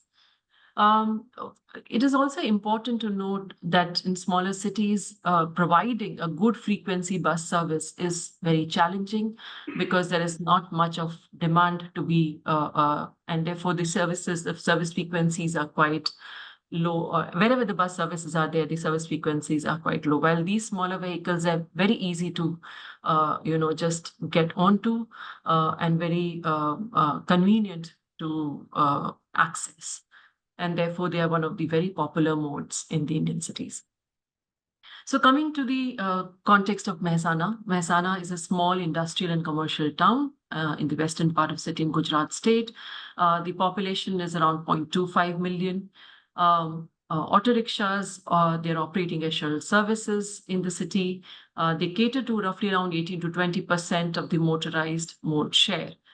And in 2019 is when the city introduced 8 city buses. Now, what is interesting is these 8 buses are essentially connecting the city with the surrounding settlements, because it's an industrial area. There are a lot of commuting population coming from the surrounding areas. So it is connecting, providing that sub-regional or suburban connectivity. And interestingly, these city buses which were introduced are completely free for women to commute. And in fact, all the conductors on the buses are also women. Taking this initiative forward of greening of the mobility, they wanted to look at electrifying the city authority and the district authority. They were looking at electrifying the three-wheelers. And in the initial discussions on how should we be taken this forward, it was very, very clearly outlined that the inclusion of three-wheeler drivers and operators in this process will be very, very crucial. Because unless they are onboarded, such an initiative cannot be sustained and cannot be scaled up at the city level. And therefore, all the initiatives, all the work that was undertaken was taken with not just with the formal stakeholders, but also with the informal stakeholders. That was the IPT Association and the drivers and the operators of these three-wheelers. So several rounds of discussions were held with the city authorities, district authorities, traffic police, regulatory agencies, electricity company, in terms of how should this be taken forward, and also an understanding of what were the key concerns of the drivers and the operators about this new technology of e-vehicles. In fact, an advisory group was formed, And in the advisory group, the IPT association members were an integral part. So a formal advisory group at the state, at the city level being formed, of which they were there through all the advisory group meetings, discussing about their concerns or what are their key areas or the key questions that they have. The key concerns actually which were highlighted was their adoption of these new vehicles will depend on three things. The first was essentially understanding what are different models, so the market feasibility. Second was the operational feasibility of these vehicles, and lastly, and most importantly, was the financial feasibility as well. To undertake this exercise, of course, we had to try and do an extensive surveys, because there is no standardized set of information which is easily available on these, because these are informal modes of operation. And therefore, we did extensive surveys to assess how many of such drivers operators are there, focus group discussions with different groups of drivers operators, also undertaking commuter surveys to understand their perspective about these services.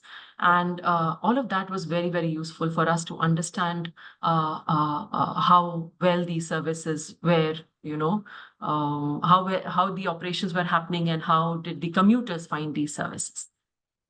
So there were 1,800 CNG three-wheelers in the city, and also some of them commuting to the surrounding area. So you can see in the map all those dark lines indicating that, and they are going beyond, operating in the city and also going beyond the city to the surrounding settlements.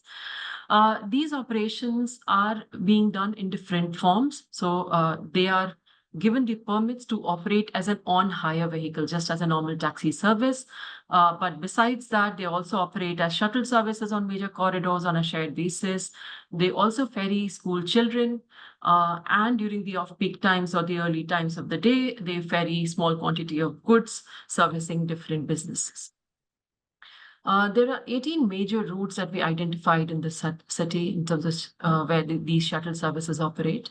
When we spoke to the user groups, they found that these services are very beneficial because the trip lengths in the city is very small, ranging from 3 to 4 kilometers. So they can quickly come to the main road, take a vehicle, and reach their destination. So, and in fact, amongst the commuter groups, about 40% of the commuter groups are the people who do not have any other vehicle in their household, while 50% of the household have one two-wheeler in the household, but not every household member has access to that two-wheeler. And therefore, you can understand how much reliant our commuters of the city are on this particular mode. Coming on to the drivers and the operators, we try to understand in terms of which income group they belong to.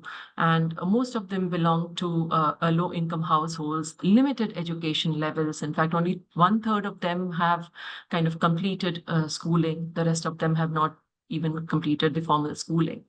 And therefore, the access to the formal employment opportunities are very low. What they're earning out of these operations is around 12 to 15,000 rupees per month. On an average, they are operating around 80 to 120 kilometers through the day, and with maximum operating speeds around 40 kilometers per hour. Now, this was important for us because we also wanted to check the suitability of the vehicles in the e-vehicle segment in terms of these operations, and some things which will be able to fulfill these operational characteristics. When we talked to them about awareness on the E3-wheelers, we found that their awareness was quite low. 50% of them had heard of or knew about electric three-wheeler vehicles, but more than 90% of the people thought that it was unaffordable. They were not aware that there come in subsidies. They felt that the prices are about 1.5 to 2 times higher than the conventional fuel vehicles. Plus, there were concerns regarding, these vehicles not being able to operate in gradient environments on flyovers or underpasses. During the rains, when it gets waterlogged, again, these vehicles will not be able to work. Plus, the charging, charging constraints. So all of that And therefore, they felt that this was not really a feasible mode for a smaller city like Mehsana, but rather could be thought of for much bigger cities like Ahmedabad, Delhi, Mumbai, but not really not for Mehsana. So this access to information for this group of people where the education levels were low was very less. So then we started looking at the market feasibility, did a review of the available electric models in this segment, their operational capabilities, and tried to assess the suitability with respect to the existing operating characteristics of the conventional fuel vehicles, the ease of driving, the maneuverability at the gradients or during the rainy season. So all of these, multiple rounds of discussions with the operators and also with the drivers that were undertaken. And it was realized that it is only the e-auto segment which will be feasible, because e-rickshaw, the maximum speed at which it could operate was around 25 km per hour, which would essentially affect the daily, operating kilometers that these vehicles were currently doing. The second was looking at the financial part of it. With the subsidies, it was found that capital cost was still about a third higher than the conventional fuel vehicles. However, over the span of the vehicle, lifespan of the vehicle, it was found that the total cost of operations are about 50% lower. In terms of daily operations, the cost in case of electric vehicles was about 0.6 rupees per kilometer, versus 3 rupees per kilometer in the conventional fuel vehicles that they are currently driving right now. And essentially what it meant was there would be a net increase in the income, because the revenue being the same, the cost being lower, the income will increase at least by 25 to 30%. So all of these background work which was undertaken, we thought that we have to share it with the drivers and the operators of this segment. And therefore, 2 rounds of awareness workshops were undertaken, where we partnered with also the OEMs to get their vehicles, and they could come and display the vehicles, also put the vehicles for test rides, so that people could, or the drivers could try it out for themselves. And they took it around the city on the flyovers. They put a lot of stuff in, try to see how well it is performing. And I think that was a big success. And also, in order to improve the outreach, media played a big role. There were loudspeaker announcements through the city to let people know. There were posters which were set out, WhatsApp group of associations where we sent out information about this workshop. Plus, we held this event on weekends, that is Sundays, off-peak time, so that it is convenient for people to just come by to try these vehicles and see it for themselves and experience it for themselves. While these awareness workshops was being undertaken, apart from the OEMs, we also got the financial institutions or the banks, because in most cases, people borrow from the open market, where the interest rates are at least 2 to 3 times higher than formal banks. So we also got the financing institutions on the same platform, plus the transport authority, so that the drivers could be aware of the regulatory environment and the permits and all of those details as well. So the key findings, which also pointed us towards the policy interventions that came out of these workshops, where there was also discussion between the formal stakeholders and the drivers operator groups, was firstly in terms of how could they access the government subsidy. This government subsidy is on a portal, and many of these people were not really comfortable using technology or accessing this. And also in terms of we're not aware of the regulatory environment in terms of how the vehicles will have to be registered, what are the costs of the registrations and permit process and things, and so on and so forth. The second concern was regarding the range with which these vehicles will be able to operate, and therefore if some locations in the city could be identified where charging infrastructure could be set out. The third was if drivers who already have their old vehicles and they want to buy this new electric vehicle, if there could be an exchange scheme for old vehicles. So that was a request that they made to the electric vehicle manufacturers. And the last one was regarding the access to finance from the formal financing institutions, because in the open market, they were borrowing at the rate of 24 to 36%, while from the banks, the interest rates ranges between 11 to 12%. So there were policy interventions in terms of getting the OEMs, helping them fill up the forms for the subsidy, access of subsidy, the regional transport authority telling them about the regulatory scenario. And the city has also decided to set up a charging location at 2 or 3 different locations in the city, in the core city area, where during the off-peak times, these people can come and charge their vehicles. As well as the OEMs kind of agreed to buy back the older vehicles, and instead of them going to thinking about selling their vehicles somewhere else in the open market. Plus the formal banks coming together on this to provide access to loans. Some of these enabling environment was slowly created, and as a result of which, post the awareness workshops over the next year, we could see there is an increased uptake in the vehicle purchase on auto rickshaws, the CNG auto rickshaws moving to electric rickshaws. And very positive feedback from the electric auto drivers, talking about how driving this vehicle is very, very convenient than the conventional fuel vehicles. That's also because there are no gears, so it's only acceleration and brake that they have to worry about. After a year, we did a feedback in terms of assessing, how are they feeling, how are they finding the new rickshaws that they have got. And they're talking about significant savings in terms of, because of the reduced operating costs. And also in one case, one auto driver reporting how his daughter is able to ride it as well, drive it as well, as it doesn't have a gear system, and hence it is far more accessible for women drivers. And therefore, I think that in this journey, though it has started slowly, but it is taking into consideration or creating a more facilitated environment for these informal, transport operators, recognizing they are playing a very, very important role in the three-wheeler market in the city. And therefore, this transition, therefore, probably will be a much far more sustained than just doing small pilots. So that's all on this. Would just like to acknowledge the funding on this project from the UK government under the UK PAC program. And on this project, it is CRDF CEPT University, along with University of Leeds, Brunel, and Germany Gandhinagar. All of us will work together on this. Thank you.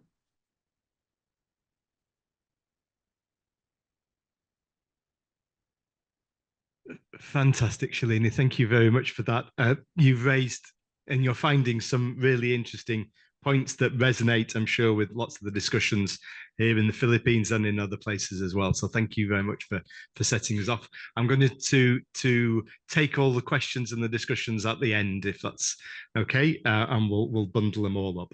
Yes, so if I can call on Marcus and Richard, I understand. Marcus Vorpal, who is the Senior Social Development Specialist here in the safeguarding team, as I understand, here in the ADB. You can probably introduce yourself better. But there you go. Okay, my name is Marcus Vorpal. I'm a social development specialist. I'm mostly working on safeguards in the transport sector, Southeast Asia. But I have a background in anthropology, and I've done a lot of work in rural and community development before slipping into safeguards. So I always tend to continue trying to get social development aspects into safeguards, and try to not isolate, for example, land acquisition and say everything else is not a problem for an institution like ADB. I want to talk about, or I was requested to talk about Davao City Public Transport Modernization Project.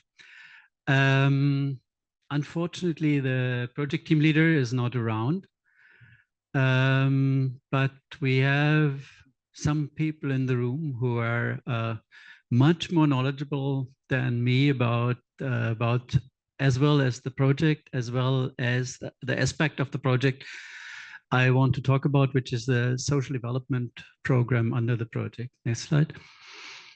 So again, there are a lot of people here in the room who know more about Davao, but it's the third largest city in the Philippines by a population of almost 2 million people, give and take. It's a city with the biggest land area. So it has a large public transport system. No, it doesn't have it, because that's the problem. It has a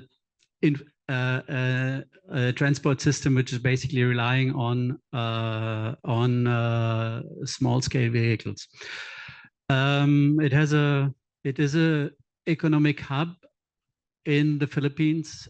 It's has an average economic growth or had in the 2020s before the pandemic of 8%, which is higher than the average. The poverty rate is also lower than the average, or was lower in the years. There's changes, as always, in the statistical features over the last years, but generally it's a relatively dynamic city. It's a, can you switch to the next slide? It's the hub for the southern Philippines. We have in the north, we have Manila. In the middle, we have Cebu, and in the south, we have Davao. It's reaching out to Indonesia and Malaysia. So there's a lot of export, import, etc.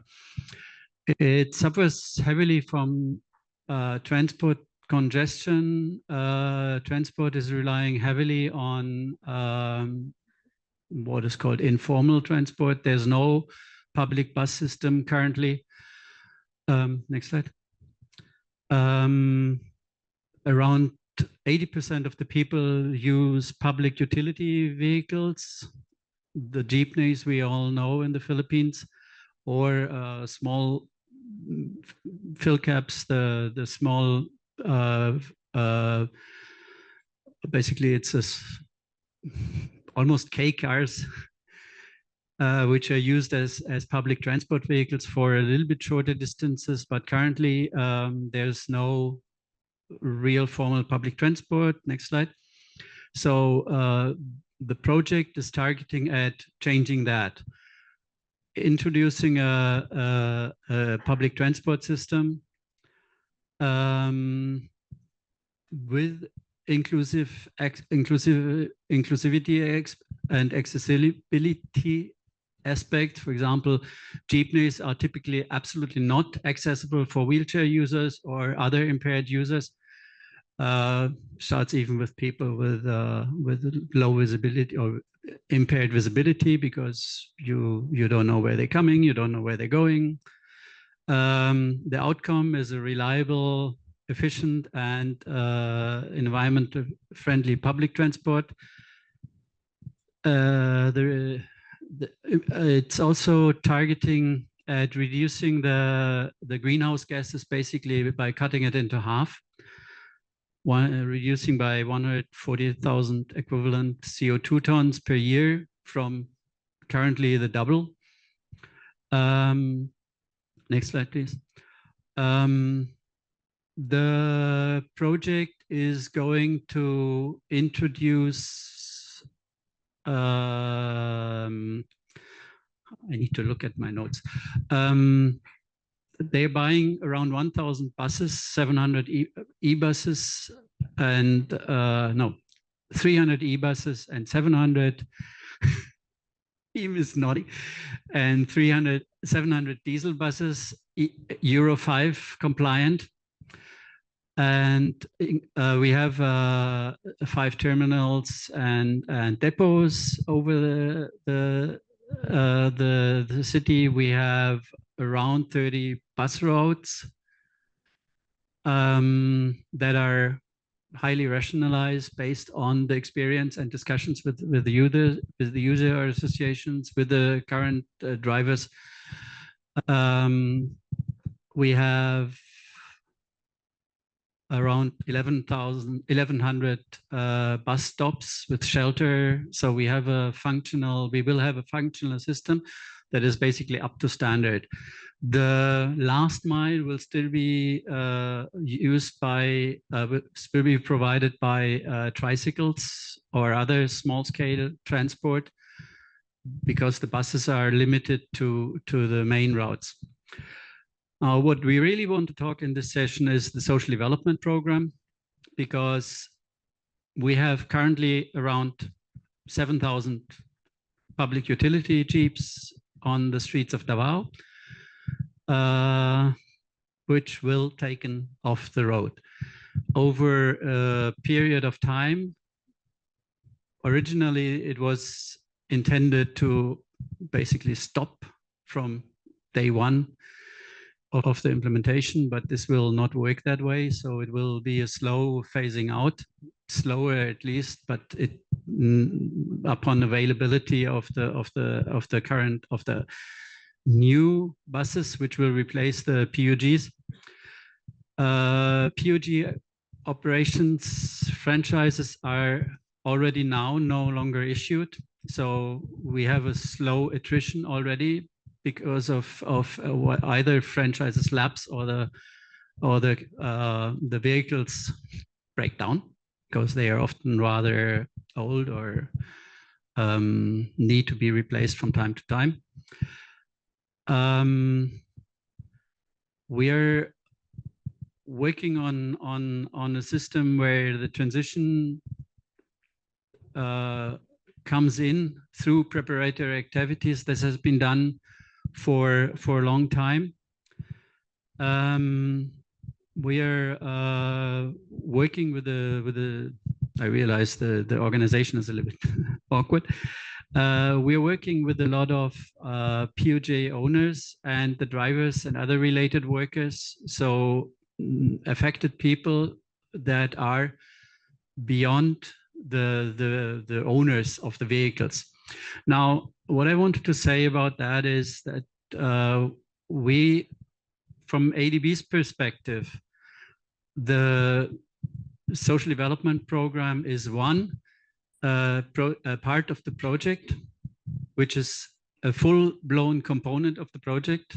It's an output under the project, so it's not like a typical safeguards activity. It's not something that is kind of somehow attached and a condition of civil works, but it's part of the project. This work with the affected people is part of the project. It will be evaluated and monitored as part of the project, not as something which is a condition.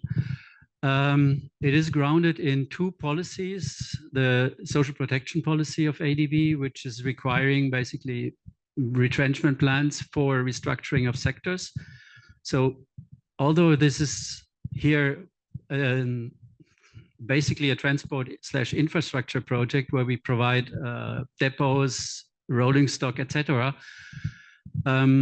at the same time, it's a restructuring of a sector, at least in that city level, on the city level. So we consider it on the same level as, for example, when we are restructuring SOEs, state-owned enterprises. So the fact that people are losing their livelihood has to be taken as a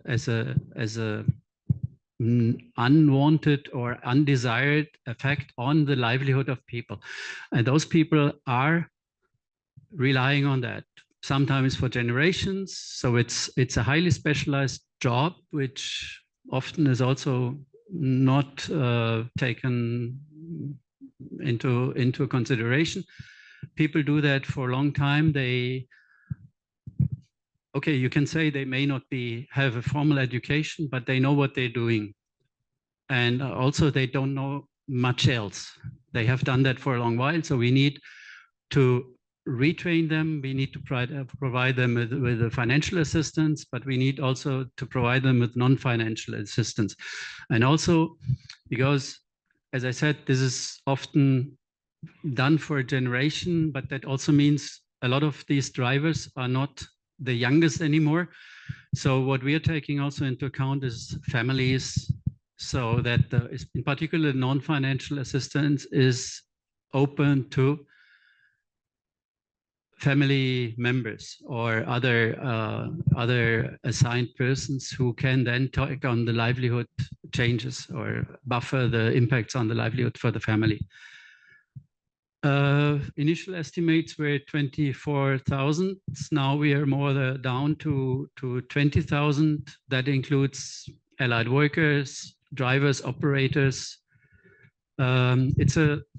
As has been said by Jeff, it's a rather formalized environment. We have franchises, we have small and medium enterprises, we have cooperatives. It's not like it's somebody picking up some car standing around and driving it around in the city.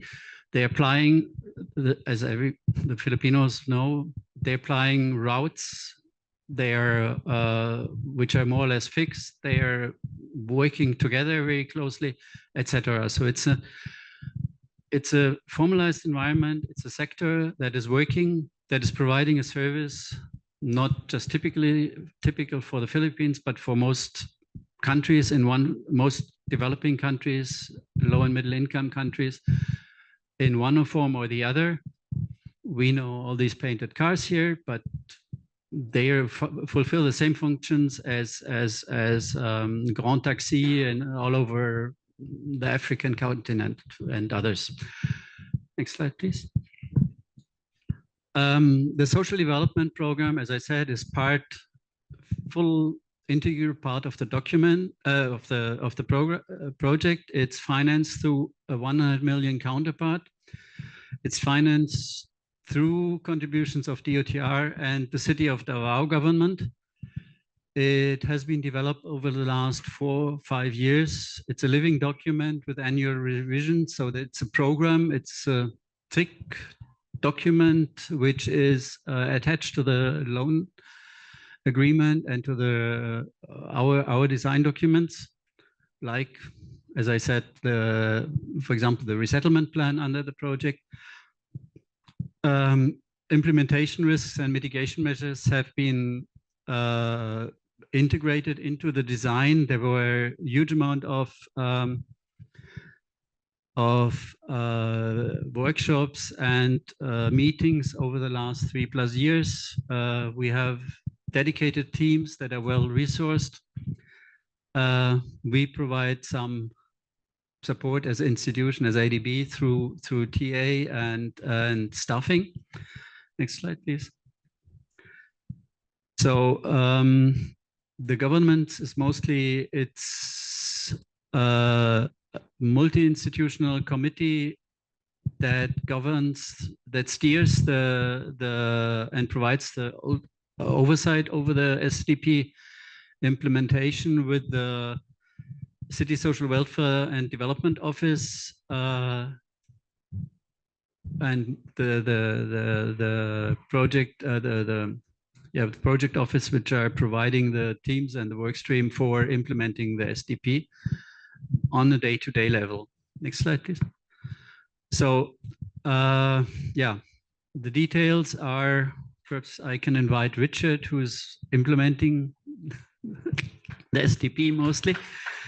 We have preparatory activities, we have financial assistance, and we have non-financial assistance. Now, he knows much more than me about it. No, not really. I have with me the PO team of Davao Bus.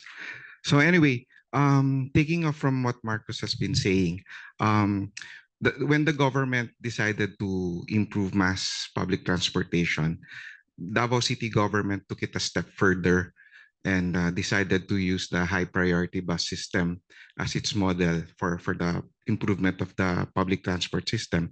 The public utility jeepneys as we know it now will be modernized. They will be taken out of the streets of Davao and they will be replaced by a whole fleet of buses.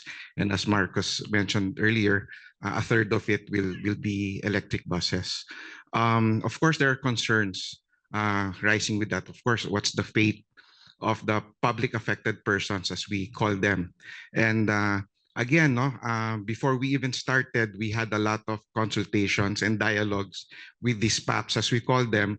And eventually, the city government, through a resolution and an ordinance, passed the social development program, setting into stone the entitlement package that each PAP will be receiving. This avoids future complications later on if there are changes in political leadership, which is very common in our country. So with the ordinance, it protects our project affected persons. And the ordinance states that each member, each person that will be affected will have to go through these, receive these 3 areas of assistance. Preparatory activities where they will have to go through 2 days of trainings and module developed by different stakeholders, which involves financial literacy, because we will be offering business kits for them to transition from one livelihood to another.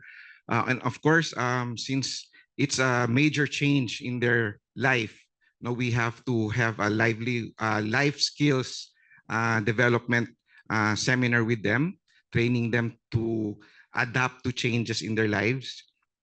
And of course, entrepreneurship, because we know that even if we give them the tools to have a business, they still have to have the skills to run one.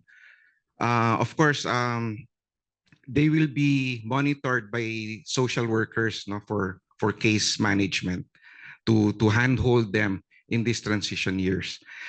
The packages that we will be offering them will be both financial and non-financial. Okay, next slide.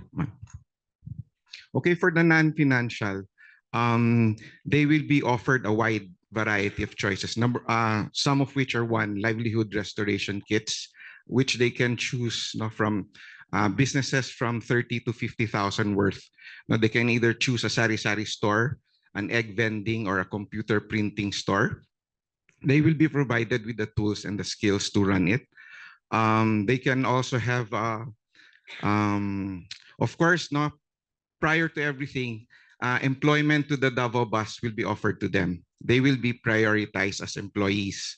So, for example, a PUJ driver, if he wants to continue to drive in the public transport sector, he will be prioritized as a public, as the Davao bus drivers, as one of them.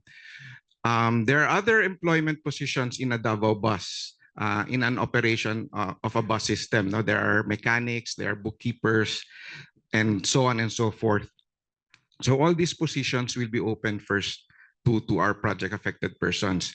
And for those that have the lack of skill because they've been driving all their lives, TESDA will be offering courses for them to undergo this, and so that they can acquire the skills needed for the job. And again, from the government, for both national and local.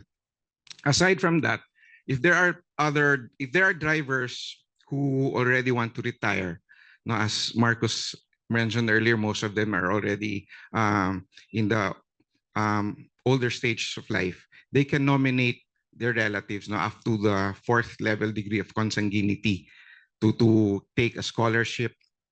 We also have scholarships, by the way, for those that still have children. So from from primary to tertiary, scholarships and financial assistance for their scholarships, educational assistance will be given to them, again for free. So aside from the non-financial packages that I have mentioned, each of them now will be receiving a compensation for the unit that they will be losing. No? For those that own the franchises of the jeep, the operators as we call them, for every unit that they own, duly registered at the LTFRB, they will be receiving an amount not less than 100,000. So that's the amount stated in the ordinance. So when this was crafted, that was still the amount that was feasible by then. But this, as again Marcos mentioned, it is a living document, so it's still subject to improvement as long as it does not go below 100,000. If you're a driver, you receive 80,000. But if you are both a driver and operator, because we know that there are some franchise owners who drive the jeepneys themselves, they get 180 for every unit. Okay, for the formal allied workers, we define them as those working in cooperatives, in the transport cooperatives, those that are legally and gainfully employed. So this amount has been stated 30,000 at the Social Development Committee level, but in the recent, in the last STC meeting, I think PCUP, Presidential Commission on Urban Poor, has recommended that we increase this 30,000. So that's still under study. Next. So here, for the basis that we have, for the cash assistance, these are the basis that we have from ADB, from labor, international labor studies, and of course our own labor laws. But again, this is under constant review, under constant dialogue with our project affected persons, which I think it's noteworthy to mention that we have a healthy relationship with our project affected persons in Davao. Okay, next. So far, this is what we have done. The city government of Davao has been very supportive. They have already restructured their organization in the city to accommodate the coming Davao bus operations. They will be the ones handling the operations in the future. Academe, one of them is the USEP, not to mention other schools have been assisting us in developing programs, in crafting research for our PAPs.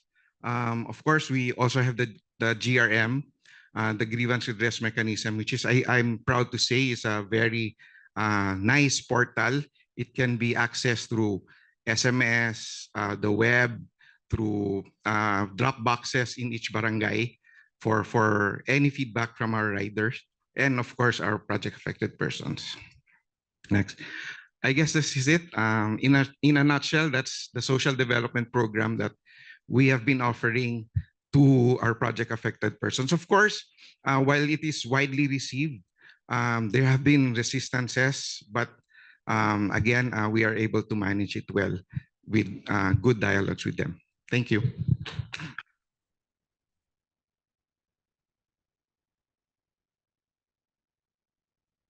Thank you very much for both of you, and a really interesting description of one approach to modernization, and raises a number of challenges and that you've overcome, and a number of questions. And as I say, I think if we move on, and then we'll just take a discussion right at the end, if that's okay. And so I'm conscious of sort of time moving on, but our next contribution we're going to do as a question and answer session, if that's okay. And if I can call Angie Mata, you and me will go and have a fireside chat up at the front here, if that's okay. Angie is the transport leader and coordinator of the National Confederation of Transport Workers Union. She's also an affiliate of the International Transport Workers Federation based in the UK. I had a very interesting discussion with you a couple of days ago, which raised with me a number of questions, and I thought we could just sort of rehearse some of those. But firstly, Angie, if you could perhaps introduce yourself and say a little bit of yourself. Okay, good afternoon, everyone. I know it's already 5 o'clock, but my name is Angie Mata, a resident of Danao City, Cebu, Philippines. And I used to be a transport operator way back 2003, but then became a transport volunteer for NCTU and a full-time on 2017, and up to now still. I am a transport organizer in Visayas region, and I have 3 daughters, by the way. Okay, so I will just make it short. Okay. Excellent, thank you. And so maybe you can start by saying one of the topics we've had around this discussion around modernizing the public transport system, which we all have a stake in. So over the last sort of 7 or 8 years, how would you say your members and your organization and the jeepney sector have been trying to involve in modernization of the sector? Okay, Jeffrey, but just a glimpse. I would like you to introduce our organization. NCTU is an affiliate of the National Transport Federation, which operates nationwide, with our member affiliates come from Luzon, Visayas, and Mindanao. We organize individual PUJ operators into transport cooperatives in preparation for the PUB modernization program. As we also capacitate transport leaders, both men and women, NCTU engage and lobby in government policy affecting the sector, as we also propose policy which is beneficial to the sector. Okay, to answer your questions, I will just have this note already so that I will not consume more time. We started by establishing transport cooperative and other transport corporation. Consolidate their franchise gradually, learn how to manage the transport cooperative, and acquire modern units for that matter. So you've been taking that active part of this cooperative sort of consolidation, grouping together of operators into this sort of mechanism of the cooperative. Yes, as the PU modernization started, they laid down the OFG, that was the Omnibus Franchise policy. We began to organize transport cooperative. But at first, yes, really, there's a resistance because we don't understand what it is, what's the face of it. So as NCTU, we embrace modernization for a better transport system, but in the sense that we should consider also the transport workers, what will happen to them. So as a resistance, first in way back 2017, we led a mobilization, as we say, no to PUJ, phase out without just transition. But on the process, while fighting for that policy, we are organizing transport cooperative because we cannot get something abruptly. We have to fight for that policy. But at the same time, if it will not happen, we have a backup in our organization. That's what we did. So basically, that's what happened. Excellent. And what challenges then have you faced? I sense there's a few coming. What challenges then have you faced of that move towards cooperatives, and what's your reaction of the members in that sense? Oh, yes. Okay. First, it was a cultural shift from the individual transport workers. You bind them together in a cooperative or corporation. And given they have past experience of a cooperative which the leader doesn't have a good performance. So it has a trust issue again for this matter. And also, first it was cultural shift. Another challenge is the capacity to manage a cooperative. Again, these operators, individual operators and drivers, you bound them together without any knowledge about managing a multi-million PUJ. So it's really a big challenge for us to be able to capacitate them and educate them. And also practice the fleet management. We also said that, oh yes, a modernization program. We tend to substitute our units for modern ones to be environmental friendly. But at the end of the day, it's the system that matters. If we have the same system what are we having here? The overlapping of routes and everything. It's just the same, only we modernize the unit. Second, understanding, this is one of our problems we have, understanding the labor laws and the employee relationship. It never crossed our mind. When we have this cooperative, we assume that if we're a member of a cooperative, we cannot sue ourselves because we are a member. But when it happens, we hire drivers, drivers and passenger assistance officer. There comes this labor conflict because it says in our labor law, if there is employee relationship, there comes the labor laws. So it was really a struggle for us to be able to understand and let our members understand, because we were the one who established cooperative, and now we are affected by the labor laws. So it's very conflicting at the first. I know you're laughing. Yeah. So we had several forums with the CDA and the Department of Labor. It's nice to know that I am also in a trade union. So basically, we have a background of this because we are fighting for our workers. And at the same time, we are fighting for our cooperatives. So it's really hard to balance those things. And also, so with that, mediate internal conflicts. As I've said, it's the root of creating a cooperative when the people involved in the cooperative doesn't have that ample knowledge to be able to manage the cooperative. And also, it's been a struggle for us for the government support. They have this modernization program. We embrace it, but at the end of the day, the subsidies, the benefits, and everything is just a drawing. Why are you? Yes, exactly. Just say the service contracting. Is there a budget for the service contracting? Now it's 1.2 billion. You'll be implemented it all over the Philippines. Practically, by fact, it's only 5 days. They started May 5 and they will end May 10. Yes, it is from the ground. So it's 1.2 billion. You will be implemented it all over the Philippines. And they have only 5 days to be implemented.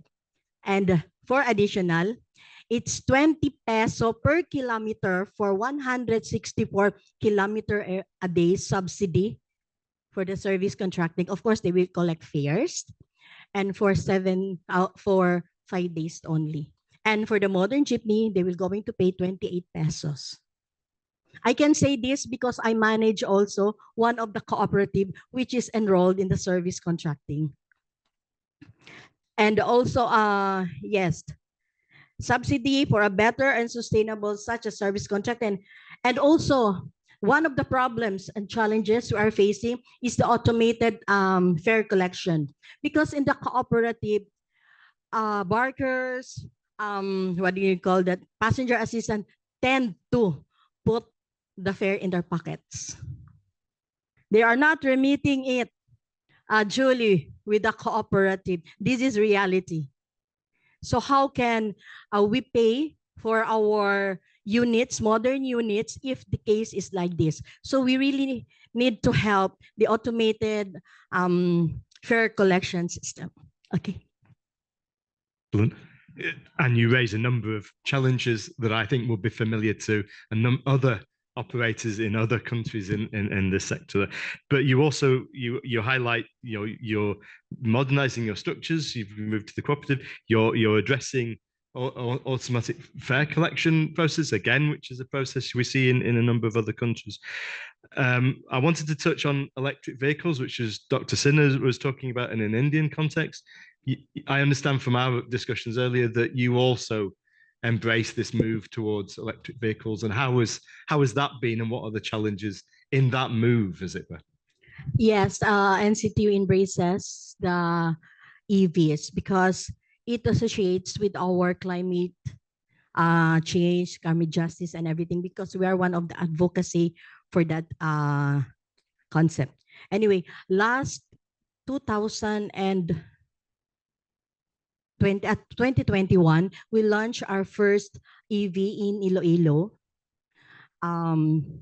Yes, it's operational, but we have difficulties in the charging.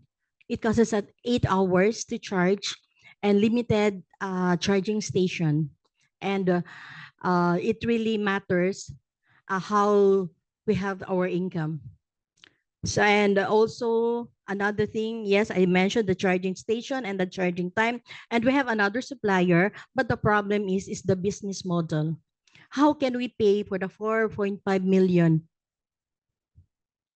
So it's been a challenge for us to be able to acquire these units, even though how much we want to operate EVs, because we see a better environment with the EVs around rather than using fossil fuels vehicle. Yeah, it's that challenge of there's a livelihood here as well as the policy objective, and how do you balance that, the viability of the business model. Just then the last question really is that vision that your organization, where would you like to see the public transport sector for Philippines go, involving your members? Is it? Our vision is so simple, is to have a sustainable, reliable, and safe transport system, comfort for the commuter, and not to forget environmentally friendly vehicles.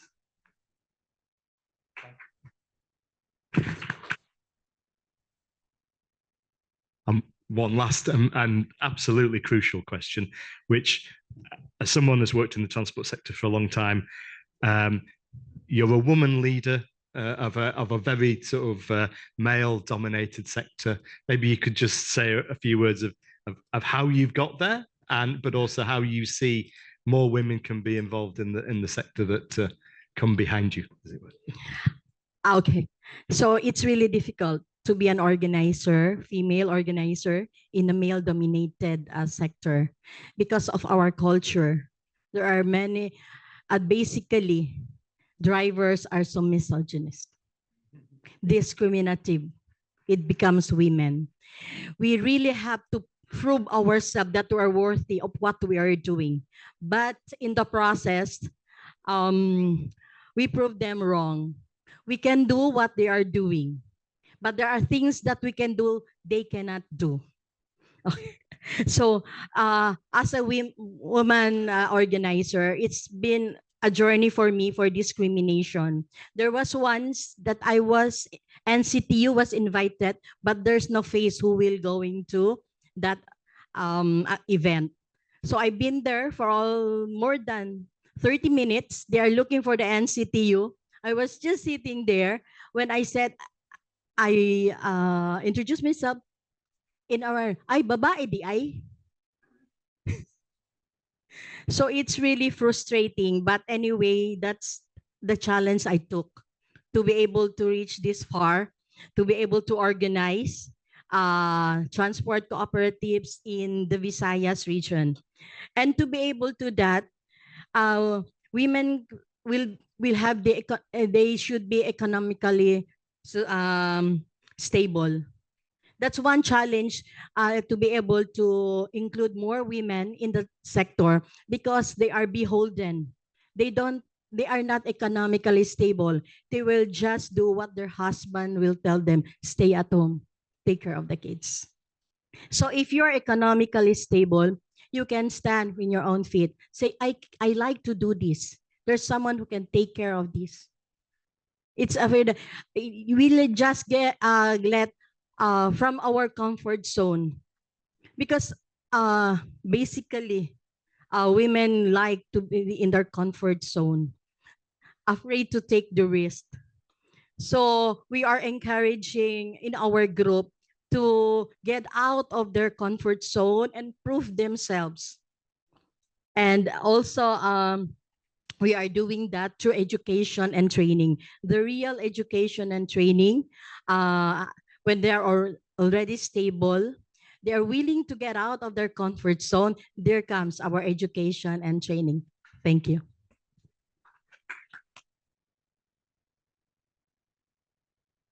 Fantastic. Thank you very much for that perspective.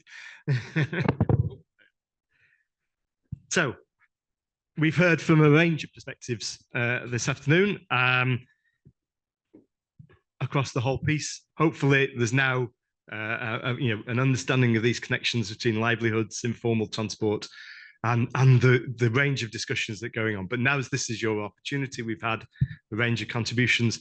Any questions? Any discussion points? Any thoughts that were prompted from you today? Anybody who would like to start? Yeah, I have a handful of questions actually, but can I start with is Dr. Sinha still online? Yeah.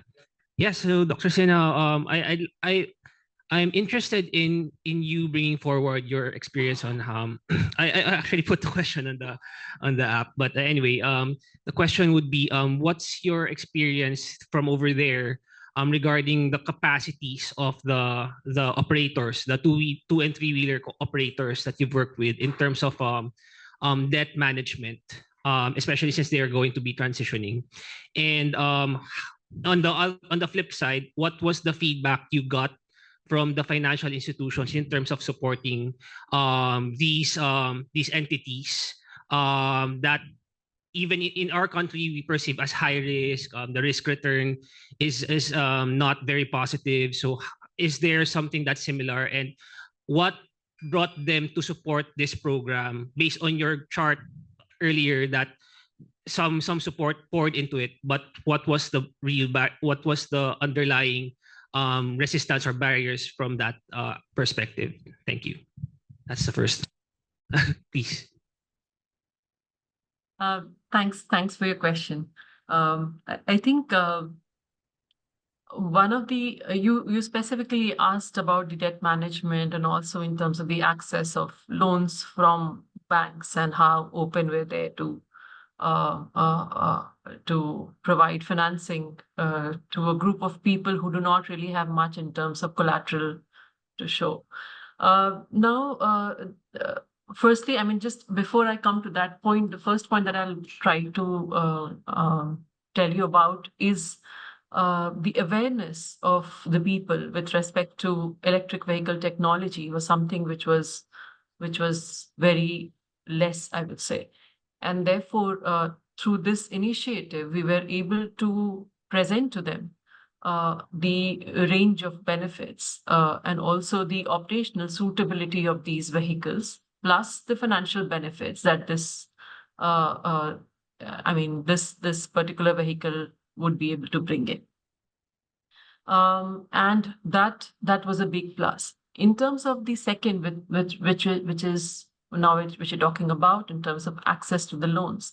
Now, financial institutions, the formal banks, were not ready to provide loans for the e-mobility or electric vehicles because, of course, the risk with respect to battery and battery life and therefore the value of the vehicle. But there was a notification by the national government in terms of providing green loans or green loans to these people, and which also helped quite a bit because there was a national level push for providing financing through the formal banks. And the State Bank of India, which is one of the largest banks, we held discussions with them, and we realized that the financing could be provided subject to, of course, there are some basic documents that were required. So not in all cases were people able to access loans because they had to show that they have their Aadhaar card and they should be filing their income tax return. So some basic documentation for the banks to be able to assess their paying back ability. I think that was important. So in cases where people had that basic level of documentation and not big collaterals, though, but they were kind of extended loans. And I mean, in the post the survey that we took after a year, there were in the samples that we took, there were about 4 or 5 people who had taken loans from formal banks. There were still others who had taken from the open market and were still happy about saving money in terms of the operations. So all kinds of things that people, but in the end, what we felt was if the technical competence of the vehicle worked, if the financial benefit, which people themselves reported having run the vehicles for 14 months, no maintenance problems, nothing, and plus there's a net saving in terms of the income, and then it's a word of mouth kind of a communication, I mean, propagation from one person to the other. All of that really made an impact in terms of scaling up the electrification. Fantastic, thank you. That role of the state bank sounded a really interesting element of it. Thank you. Yeah, and then David. Yeah. Hello, good afternoon. My name is George Boyd again, the photo journalist. So I have actually 2 questions. One is for her and one is for the Davao. So one for Shalini is because we have the current informal what you call transport here is the new one is the people call it electric vehicle, but actually they're actually electric golf car. So they're like a tricycle. So the government is already banning them because they're not registered or anything, and they cause traffic. But before them there were like a pedicab. They're the pedal powered cab. So I think they were banned before the pandemic. So how do you think the government can what do you call this, or absorb or think that this will be like their country, that they accept this informal vehicle that can be a livelihood? And then the second question is for the Davao. So she mentioned about TESDA. So the jeepney drivers will be educated by TESDA. But there's now an issue with TESDA. The Congress already, I think TESDA in a hot seat because most of their curriculum are not really for our technical skills, but they're only basic skill that is taught in K to 12. So how do you think TESDA is credible to help the jeepney drivers who will lose their job? Okay, I'd like to take that in 2 parts. Maybe we give Dr. Sinha an opportunity to say something on the Indian context and the acceptance of the electric rickshaws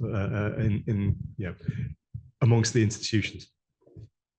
I'm not sure if I got the question correctly, but I think the question was with respect to electric rickshaws causing traffic. Is that what the concern was?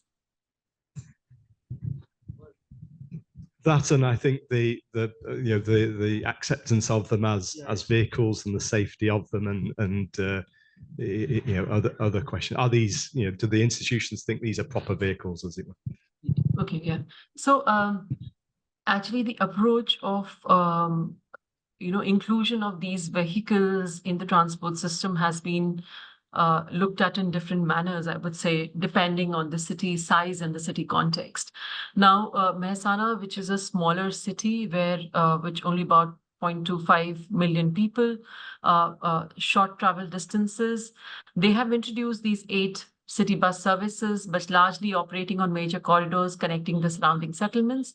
But of course, the services cannot be given at a more frequent interval at every 5 minutes or 10 minutes, which people pretty much want. And therefore, in smaller cities where these solutions do exist, how can how can this segment be further, the technology in the segment can be further improvised?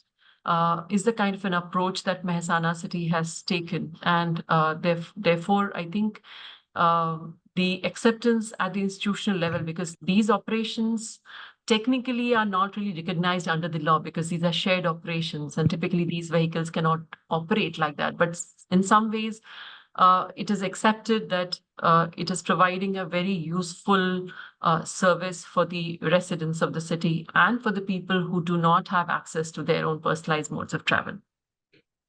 I will take the case of a bigger city, Ahmedabad, where again, smaller vehicles, electric vehicles do exist. And in this case, what the city of Ahmedabad has done is they're looking at these smaller electric vehicles as a last mile connecting mode from the transit stations to the surrounding residential areas and providing, access on a flat fare, a small flat fare basis. So more like a last mile connectivity mode, but not really like a transit and therefore enhancing. So in some ways, there is an acceptance of this segment of mobility, and it's more in terms of defining of the role, which becomes crucial. So in smaller cities, it's more like a PT system and how they're operating. But in bigger cities, a role that is being looked at is more in terms of the last mile bit for the transit. Fantastic. That's brilliant. And so for the diversity perspective, Richard. Yes, thank you for the question. I think when we talk about TESDA, I'm not privy to the K to 12, no, but for the children, no, for our primary to tertiary, the local government unit of Davao will be handling that. They have various programs under their city that we can access. But for the project affected persons themselves who want to avail of skills other than driving, but of course driving is there. In fact, TESDA is part of our technical working group in developing a bus driving school, because we will have our own bus driving school, cognizant of the fact that the buses will be much different from the jeepneys that they are used to drive. In the module, we will be having gender sensitivity training, and so on and forth. But for other skills other than bus driving, TESDA, they have what they call the TESDA technical institutions. So TTIs, no? So these are different schools located in various parts of the region, 11, that we can partner with through TESDA. So the national government will be downloading funds through TESDA. TESDA will be linking us with these different TTIs, depending on the menu of courses that they have submitted to us, which we will also share with the project affected persons. So they can choose which course or which skill they want to acquire. And it does not mean that if they acquire a technical skill that they are supposed to work with us, they can work somewhere else. They're not obligated to pay back. Is that okay, sir?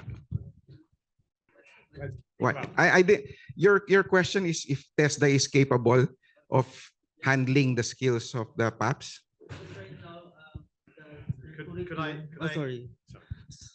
But yeah. Sorry, I'm just conscious that we are between now and going home, and maybe if we can carry on. This has worked really well. We've got a discussion that needs to carry on out of this room or later on today. But if we can just sort of, I think that's where I wanted to get to. And just one last one. So David was the last one, I think, and then we are going to close. Thank you, David Shelton from ADB. I'm working on the premise that informal transport has the potential to be perhaps closer to and more responsive to user needs. What examples have we got from informal transport that might tell us something that our formal transport could be doing? So where is it doing really well and we want to transfer some innovation from informal to formal? And this might be particularly relevant for people with disabilities or groups who are not well serviced by formal transport. Shalini, if you just one thought maybe on that before I chip in. Sorry, Jeff, the voice is somewhat breaking, so I've not been able to get the question very clearly. Can you? Examples from informal transport of innovation, of digital systems or flexibility that can, or demand responsiveness that could go to the formal system, perhaps. Right. I mean, I'm just thinking about a few cases like Kochi or other cities down south, which are kind of thinking of tying up there is this informal public transport system, which is again three-wheelers, and the taxi services and the metro services all coming together on an app-based platform, which helps people to plan their entire journey, which could be a multimodal journey. And so that's something that a few cities are now working around on. But I'm not really, the scale up of this has not really happened, but definitely in terms of how can we integrate different such modes as an integrated service is something that is being done, especially in a few metro cities. Yeah. Yeah, no, apart that's from really, that, and I think there's, sorry, I was just going to say, I think there's lots of examples of that start of this digital connection Yes. of informal motorbike taxis and things like that increasingly being organized into it. So, but yes, a very, very, very last short. Thank you very much, Jeff, for inviting us. I didn't know what IPT was when we came here, but after you explained it, I'm glad I did, because the two questions I have are, number one, we'd like to learn more about how this funding you mentioned on ADB, how that's available. And number two, we were really impressed by the social development program of, I guess it was Davao City. Okay. But why am I asking that? Who are we? We're EV Mobility. We actually manufacture an e-jeepney here in the Philippines that meets all the standards. We have manufactured 200 e-jeepneys and in operation in Gensan, General Central City. We also manufacture our own battery here in the Philippines. And now that we have our solar charging stations developed so that we can charge the station and do our own, not only charging, but also the swapping, we're going to be ready for those programs you just discussed here, because we're on the front end of the supply and we are doing our own product that is proudly Filipino made. And we're hoping we don't have to answer here, because I think we could answer when you close, because everybody wants to go home. Please, I want to learn more about what you just described today. Okay. Thank you. Thank you. And with that, and the request to go home, I'd like to thank you all for participation and all our presenters. Thank you. Thank you, Shalini. Thank you very much for that. Excellent. Thank you. We've made it to the end, and thank you. And you're all still here, so thank you. Well done, Jeff. Everyone. Bye.